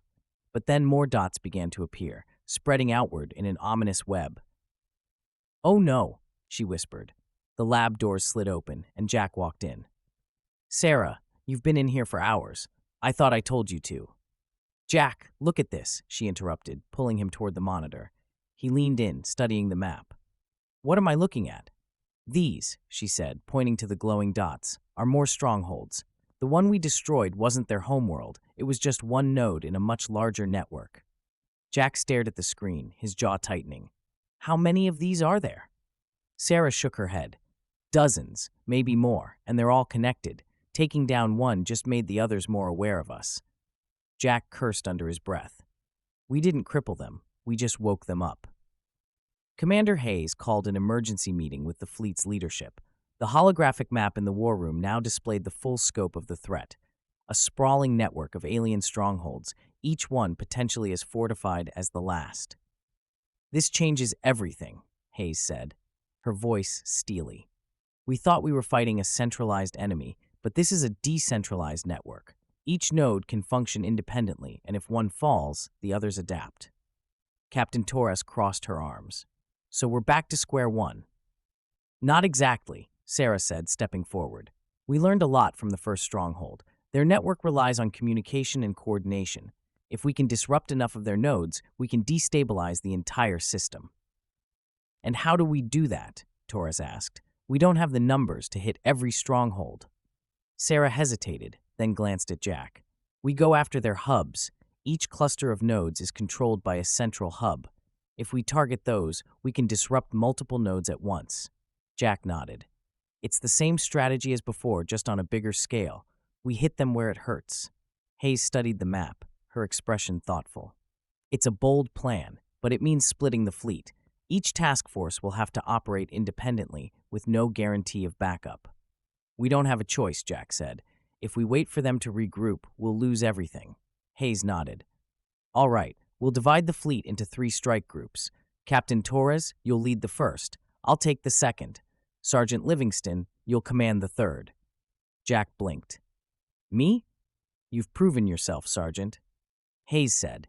You've faced these things up close and lived to tell the tale. The men and women under your command trust you, and so do I.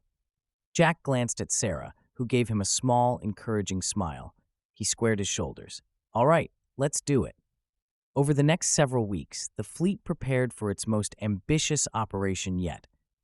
Jack and Sarah worked tirelessly to train their team, upgrade their ships, and perfect their tactics. Each strike group would target a different hub, operating autonomously but sharing intel through encrypted relays. On the eve of the operation, Jack found himself on the observation deck with Sarah, staring at the stars. Big day tomorrow, Sarah said softly. Jack nodded. Yeah, big day. She looked at him, her expression unreadable. You ready for this? Jack hesitated, then smiled faintly. I've got you on my team. How could I not be? Sarah laughed, the sound light but genuine. You really know how to butter me up, don't you? Only when it's true, Jack said, his voice serious. The two of them fell silent, the weight of the mission settling over them. Jack, Sarah said after a moment. If something happens out there, nothing's going to happen, Jack interrupted. You don't know that, she said, her voice firm. I need you to know that whatever happens, I'm glad we did this, together. Jack looked at her, his chest tightening. Me too, Sarah. He reached out, his hand brushing against hers. For a moment, they simply stood there, their connection unspoken but undeniable. Then the comm buzzed, breaking the moment. Sergeant Livingston, report to the briefing room. Jack sighed, pulling his hand back. Duty calls. Sarah nodded, a faint smile on her lips. See you in the morning, Sarge. Jack turned to leave, but as he walked away, he couldn't help but glance back at her. The stars framed her silhouette, a reminder of everything they were fighting for, and everything he couldn't afford to lose. The first wave of strikes began with a vengeance. Each task force launched coordinated assaults on the alien hubs, the battles fierce and unrelenting.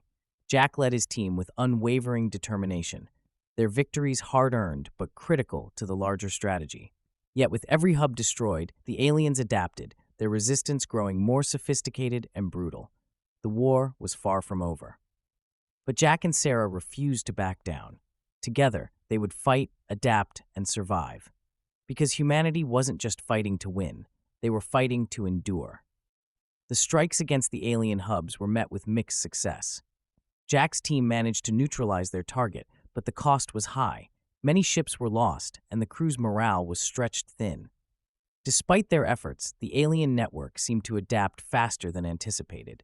In a secure briefing room aboard the Eclipse, Jack and Sarah stood alongside Commander Hayes and Captain Torres, reviewing the aftermath of the latest engagements.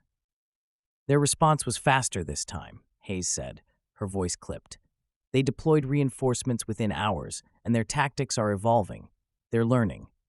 Sarah frowned, pulling up a schematic of the last hub they destroyed. It's not just their tactics. Their technology is changing too. The defenses at this hub were more advanced than anything we've seen before. It's almost like they're anticipating us, Jack finished, his tone grim. Torres leaned forward, her arms crossed. So what's the play? Keep hitting them until we run out of ships and soldiers? No, Sarah said firmly. We need to get ahead of them. If they're learning from us, then we need to outsmart them, adapt faster than they can. How? Hayes asked. Sarah hesitated, then glanced at Jack. We need to go deeper into their network. The hubs we've hit so far are just peripheral. They're important, but they're not central to their operations. If we can locate their primary control node, we can cripple their entire system. Hayes raised an eyebrow. And you think you can find it? Sarah nodded. We've been collecting fragments of their network architecture from every hub we've destroyed. It's like piecing together a puzzle. I'm close to identifying where the central node might be. Jack folded his arms. And what happens when we find it? We take it out, Sarah said simply.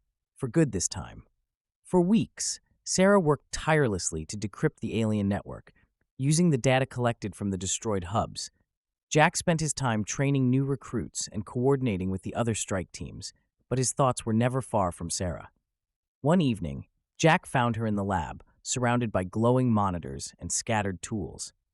"You've been at this for hours," he said, leaning against the doorway. Sarah looked up, her eyes tired but determined. "I'm close, Jack. I can feel it." Jack walked over, placing a hand on her shoulder. "You're going to burn yourself out." "I don't have time to rest," Sarah replied, shaking her head. "If we don't find this node, the next wave they send will overwhelm us." Jack crouched beside her, meeting her gaze. "You can't do this alone. Let me help." Sarah hesitated, then nodded. "All right, but don't complain if it gets boring." Jack grinned. "Never with you, Johnson." They worked side by side late into the night, sifting through alien code and analyzing data streams. As the hours passed, Jack found himself admiring Sarah's focus and ingenuity. Finally, she let out a triumphant gasp. "Got it!" Jack straightened, peering at the map on the screen. "That's it? The control node?" Sarah nodded, her excitement tempered by caution. "It's deep in uncharted space, far beyond any system we've explored. If we go there, we'll be completely on our own." Jack smiled faintly. "Sounds like just another day at the office." Sarah rolled her eyes, but her smile betrayed her relief. "You're impossible." The briefing for the mission was unlike any other. Hayes, Torres, and the fleet's top commanders gathered in the war room, their faces grim as Sarah explained the plan. "The control node is here," she said, pointing to a faint, distant cluster on the map.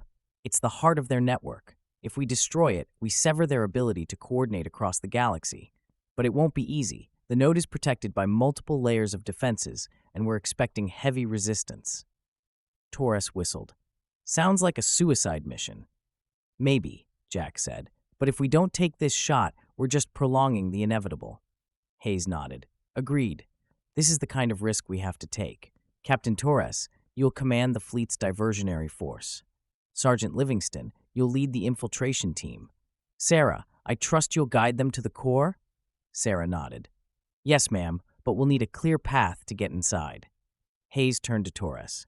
"That's your job. Keep the enemy fleet occupied long enough for them to breach the defenses." Torres smirked. "Piece of cake." Hayes addressed the room. "This is our last, best shot. If we succeed, we cripple their war machine. If we fail—" She didn't finish the sentence. Jack stepped forward. "We won't fail." The journey to the control node was fraught with tension. The fleet moved as one, their formation tight as they approached the uncharted system. The stars around them seemed darker, the void more oppressive. When the alien defenses came into view, the scale of the task ahead became clear. The control node wasn't just a station, it was a fortress. Massive, spiked structures loomed in the darkness, their surfaces bristling with weapons and glowing red veins. "This is it," Sarah said, her voice steady despite the fear in her eyes. The fleet engaged the alien defenses in a massive, chaotic battle. Torres led the diversionary force with precision, drawing enemy ships away from the control node and giving Jack's team their opening. The infiltration team launched in a cloaked shuttle, weaving through the chaos as explosions lit up the void. Sarah guided the pilot with pinpoint accuracy, her hands steady as she monitored the alien systems. "Approaching the core," the pilot reported. Jack stood at the ready, his rifle slung across his chest. "All right, team. This is the big one. No mistakes, no hesitation. We get in, plant the virus, and get out." Sarah glanced at him. "Just like old times," Jack grinned. "Let's not make this a habit." The shuttle breached the node's outer defenses, slipping through a narrow entry point before the enemy could react. Inside, the team was met with a labyrinth of pulsating corridors, their walls alive with alien energy. "Stay close," Jack ordered, leading the way. The team fought their way to the core, encountering resistance at every turn. The alien drones were faster and more aggressive than ever, their attacks coordinated and relentless. Finally, they reached the central chamber. The core was a massive sphere, larger and more powerful than anything they'd seen before. It pulsed with blinding red light, its energy filling the air with a deafening hum. "Sarah, you're up," Jack said, covering her as she approached the core. "Give me 10 minutes," she said, her voice tense but focused. "Make it 5, Jack replied, firing at an advancing drone. The team held the line as Sarah worked, her hands a blur as she connected her device to the core. The alien drones swarmed the chamber, their numbers overwhelming. "We're not going to make it," one of the soldiers shouted. "Yes, we are," Jack barked, his voice unwavering. "Hold the line." Behind him, Sarah's device emitted a loud beep. "Upload complete," she shouted. The core began to destabilize, its pulses growing erratic. The entire structure trembled, and the alien drones froze mid-attack, their systems failing. "Fall back," Jack ordered, grabbing Sarah's hand and pulling her toward the exit. The team raced through the collapsing corridors, debris raining down around them. They reached the shuttle just as the node erupted in a blinding explosion, the shockwave tearing through the surrounding defense. Back aboard the Eclipse, the fleet celebrated their victory. The destruction of the control node had sent shockwaves through the alien network, their forces retreating across multiple fronts. In the observation deck, Jack and Sarah stood together, staring at the stars. "This isn't over, is it?" Sarah asked quietly. Jack shook his head. "No, but we've got a fighting chance now, and as long as we keep fighting, we've got hope." Sarah smiled, leaning her head against his shoulder. "Hope's a good start." Jack glanced at her, his heart swelling with gratitude and something deeper. He placed a hand over hers, his voice steady. "We'll finish this, together." The war wasn't over, but humanity had turned the tide. And for Jack and Sarah, the fight was no longer just about survival. It was about building a future worth living for.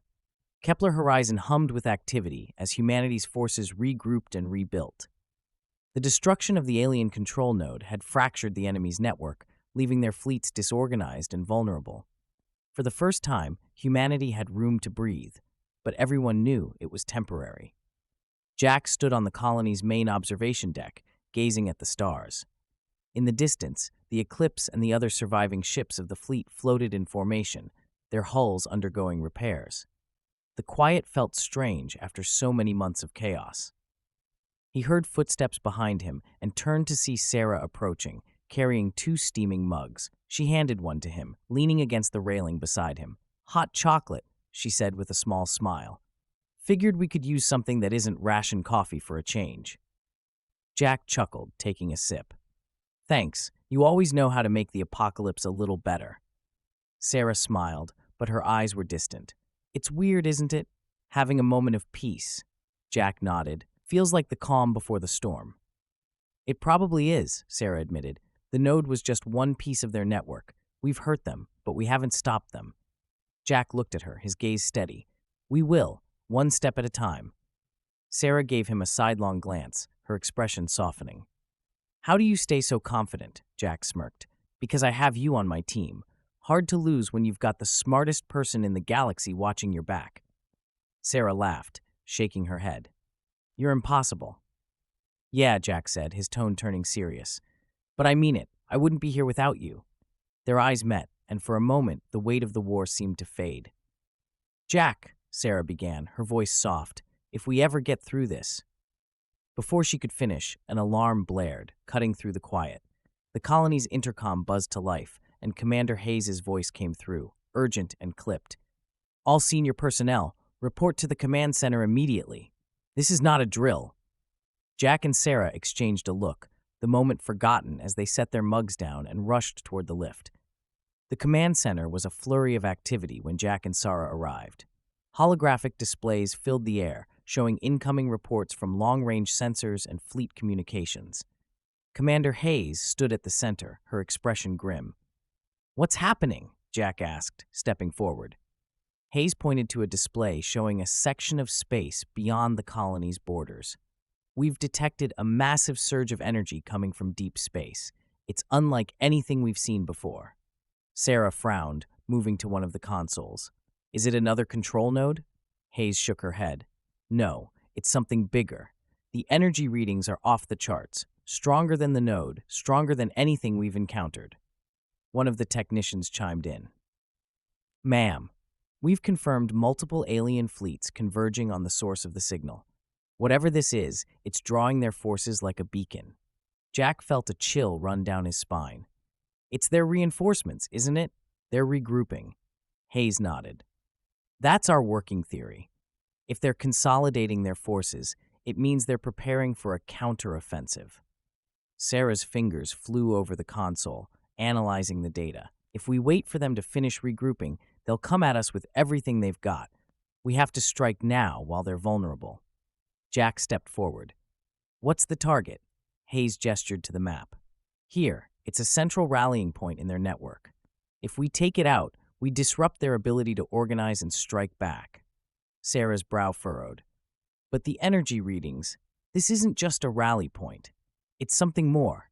Maybe a command ship, maybe a new kind of node. Whatever it is, it's dangerous.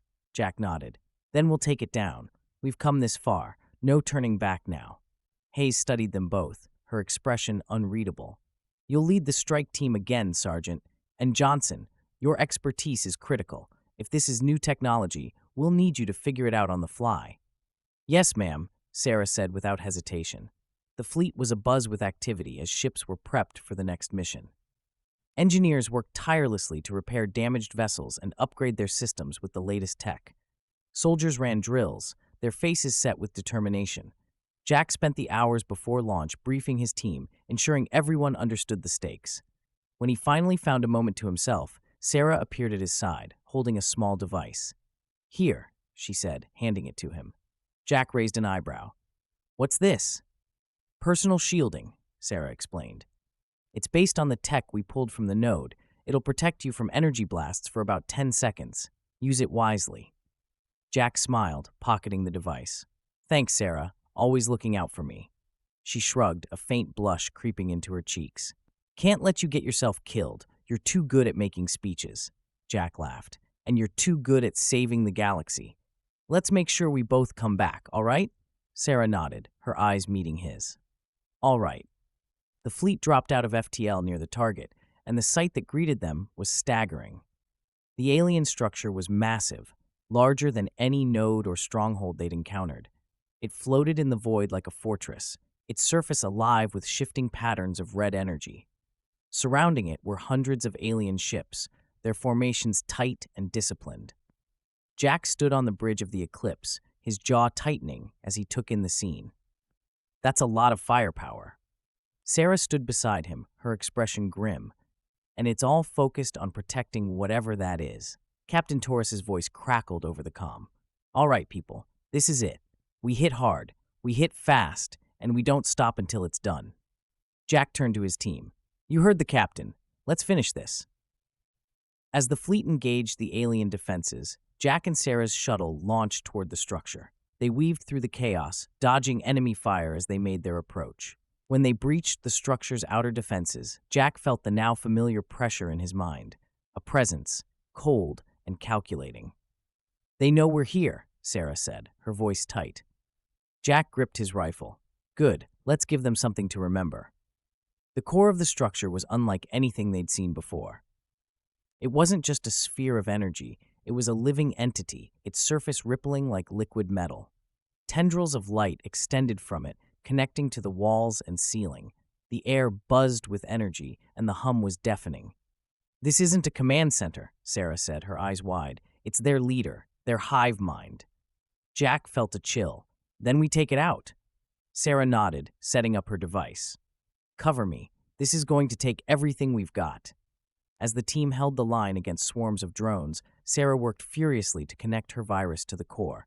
The alien entity reacted, its tendrils thrashing wildly as it fought back. The voice returned, echoing in Jack's mind. You cannot destroy us. We are eternal. Jack gritted his teeth, firing at an advancing drone. Not today, pal. Sarah's device beeped, signaling the upload's completion. Jack, it's done, she shouted. The core pulsed violently, and the entire structure began to collapse. Jack grabbed Sarah, pulling her toward the exit as debris rained down around them. They reached the shuttle just as the core erupted in a blinding explosion, the shockwave tearing through the alien fleet. Back at Kepler Horizon, the fleet celebrated their victory. The destruction of the alien hive mind had sent their forces into disarray, and reports from other colonies confirmed that the attacks had stopped. In the quiet aftermath, Jack and Sarah stood on the observation deck, watching the stars. "It's over," Sarah said softly. Jack nodded. "For now." Sarah glanced at him, her expression thoughtful. "What now?" Jack smiled faintly. "Now, we figure out how to live again, and maybe take that drink you owe me." Sarah laughed, leaning into him. "You're impossible, Jack Livingston. And you wouldn't have it any other way," Jack replied, his voice warm. For the first time in what felt like forever, the stars seemed peaceful. And for Jack and Sarah, the future finally felt like something worth fighting for. The weeks after the destruction of the alien hive mind brought a cautious sense of peace. With the alien forces in disarray, humanity turned its focus to rebuilding. Colonies began to reconnect, supply chains were reestablished, and refugees from devastated outposts were integrated into surviving settlements. Kepler Horizon became a hub for recovery efforts, its strategic location and advanced defenses making it an ideal staging ground for the next phase of humanity's survival, preparation for the unknown. Jack walked through the colony's central plaza, watching as crews worked to repair damaged infrastructure. Civilians mingled with soldiers, and for the first time in years, there was laughter in the air. He found Sarah in her lab, surrounded by a team of engineers and scientists. She was demonstrating one of her latest inventions, an adaptive power grid designed to integrate alien technology into human systems. "Still saving the galaxy one gadget at a time?" Jack asked, leaning against the doorway. Sarah glanced up, smiling. "Somebody has to keep things running while you're out playing hero." Jack chuckled, stepping inside. "Looks like you've got quite the operation here." "It's a start," Sarah said, her tone serious. "We've learned so much from their technology, but there's still so much we don't understand. If they come back—" Jack cut her off, his voice steady. "If they come back, we'll be ready. You made sure of that." Sarah nodded, her shoulders relaxing slightly. "What about you? How's the fleet holding up?" Jack sighed. "Rebuilding, training new recruits. It's slow, but we're getting there." He hesitated, then added, "You've been amazing through all this, Sarah. I don't think we could have done it without you." Sarah smirked. "You're just saying that because you owe me that drink." Jack grinned. "You're not wrong. How about tonight?" Sarah's smile softened. "It's a date." That evening, Jack and Sarah found themselves in the colony's small recreation hall. The room was packed with off-duty soldiers and civilians, the atmosphere light and festive. Music played in the background, and the air buzzed with the sound of laughter and clinking glasses. Jack handed Sarah a drink, raising his own in a toast. "To survival." "To survival," Sarah echoed, clinking her glass against his. They found a quiet corner, settling into comfortable conversation. Jack couldn't help but notice how relaxed Sarah seemed, her usual intensity softened by the moment. "You know," Sarah said, tilting her head, "I always thought if we made it through this, I'd want to leave all this behind. Find some quiet colony, build something peaceful." Jack smiled. "Still thinking about that garden of yours?" Sarah laughed. "Maybe, but now, I don't know. After everything we've been through, I can't imagine not being part of the fight, not when there's still so much work to do." Jack nodded, his expression thoughtful. "You're right, but maybe we don't have to choose. Maybe we can build something worth fighting for and have a little peace along the way." Sarah gave him a teasing smile. "You're surprisingly optimistic, Jack Livingston." He shrugged. "You're rubbing off on me." The music shifted, and a few couples began dancing in the center of the room. Jack hesitated, then extended a hand to Sarah. "Care to join me?" he asked. Sarah raised an eyebrow. "You dance?" "Not well," Jack admitted with a grin, "but I'm willing to embarrass myself." The next morning, Jack and Sarah stood on the observation deck, watching as the first of the repaired ships departed Kepler Horizon. The fleet was readying itself for the long-term task of securing humanity's future, exploring the edges of known space, and ensuring the alien threat remained dormant. "Feels weird, doesn't it?" Jack said, breaking the silence. Sarah glanced at him. "What?" "Not knowing what's next," Jack admitted. "For so long, it was just about surviving the next battle. Now, it's like we're standing at the edge of something bigger." Sarah nodded, her gaze thoughtful. "Bigger, but not impossible. We've already proven we can handle whatever comes our way." Jack smiled, placing a hand on her shoulder. "We'll figure it out, together." Sarah looked at him, her eyes warm. Together. As they stood there, watching the stars, Jack felt a quiet sense of hope. The war had tested them in ways they couldn't have imagined, but it had also brought them closer, forging a bond that felt unbreakable. For the first time, the future seemed less like a battle to be won and more like a journey to be embraced. And for Jack and Sarah, that was enough.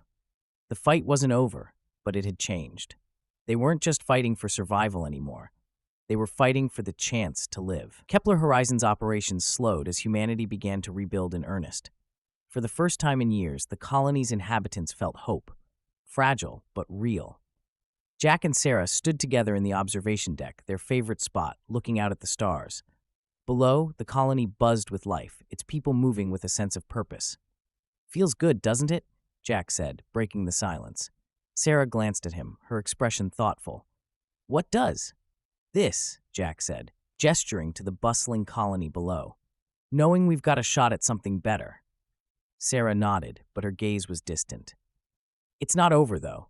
There's still so much we don't understand about them, about their network, their tech, and how far they'd spread before we stopped them." Jack placed a hand on her shoulder. "We'll figure it out. You've made sure we've got the tools to handle whatever comes next." Sarah turned to him, her expression softening. "You're always so sure." Jack smiled. "Because you make it easy to be." For a moment, they stood in silence, the weight of their journey lifting ever so slightly. Later that day, Jack joined Commander Hayes in the war room to discuss the next steps for Kepler Horizon. The holographic map of known space flickered as Hayes detailed plans for resource allocation, fleet repair schedules, and the continued study of alien technology. "As far as we can tell," Hayes said, "the hive mind's remnants are scattered and disorganized. We have some breathing room, but I'm not ready to declare victory yet." Jack nodded. "Smart. They surprised us before. No reason to think they're done trying." Before Hayes could reply, a junior officer entered, carrying a datapad. "Commander, we've picked up an unusual signal." Hayes frowned, taking the datapad. "Where?" The officer gestured to the map, zooming in on a remote sector near the outer rim of human exploration.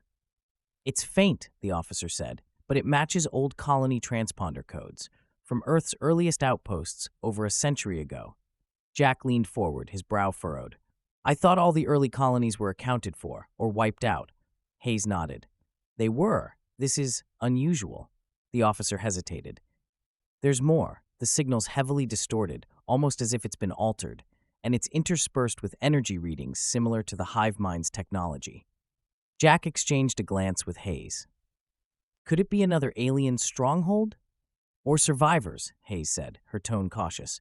"Survivors?" Jack asked, raising an eyebrow. "Some of those early colonies went dark without explanation," Hayes replied. "If this is one of them—" She trailed off, the implications clear. Sarah entered the room, catching the tail end of the conversation. "What's going on?" Jack filled her in, and her eyes lit up with curiosity. "We need to investigate this. If there are survivors, or if the hive mind's tech is involved, we need to know." Hayes folded her arms, her expression stern. "Right now, our priority is consolidating our defenses. We don't have the resources to chase every ghost signal in the void." Jack spoke up, his voice steady. "If there's even a chance this is connected to the hive mind, we can't ignore it. We can send a small recon team, no risk to the fleet." Hayes studied him for a moment, then sighed. "All right, but keep it quiet. If this is nothing, I don't want to waste time or resources. And if it's something—" "We'll handle it," Jack said. As the colony settled into its new rhythm, Jack and Sarah prepared to leave on the recon mission. Their team was small, just a handful of trusted crew members, and the shuttle was equipped with stealth systems to minimize detection. Before boarding, Jack and Sarah stood on the colony's launch pad, watching the distant horizon. "Think we'll find anything?" Sarah asked, her tone uncertain. Jack shrugged. "I've stopped making bets, but whatever's out there, we'll face it." Sarah smiled faintly. "Together?" Jack grinned. "Always." As they boarded the shuttle, a faint unease lingered in the back of Jack's mind. The signal felt too deliberate, too perfectly timed, but he pushed the thought aside. The shuttle's engines roared to life, and they lifted off, leaving Kepler Horizon behind. Hours into the journey, the faint signal grew stronger, leading them toward a desolate system on the galaxy's edge. Sarah monitored the readings, her brow furrowed in concentration. "This doesn't make sense," she muttered. Jack leaned over her shoulder. "What?" "The signal's too clean now," Sarah said. "It's like it's leading us somewhere." Jack's stomach tightened. "A trap?" "Maybe," Sarah admitted. "Or maybe whoever sent it wants us to find them." The crew fell silent as the shuttle approached the source of the signal, a barren, rocky planet with a faint glow emanating from its surface. "What the hell is that?" Jack whispered. As they descended, the glow resolved into a sprawling settlement, a mix of human and alien architecture, its design eerily organic. The buildings pulsed faintly, as though alive. "It's human," Sarah said, her voice barely above a whisper. "At least part of it is." Jack narrowed his eyes, his hand resting on his sidearm. "We've got company." Figures emerged from the settlement, their forms human but different.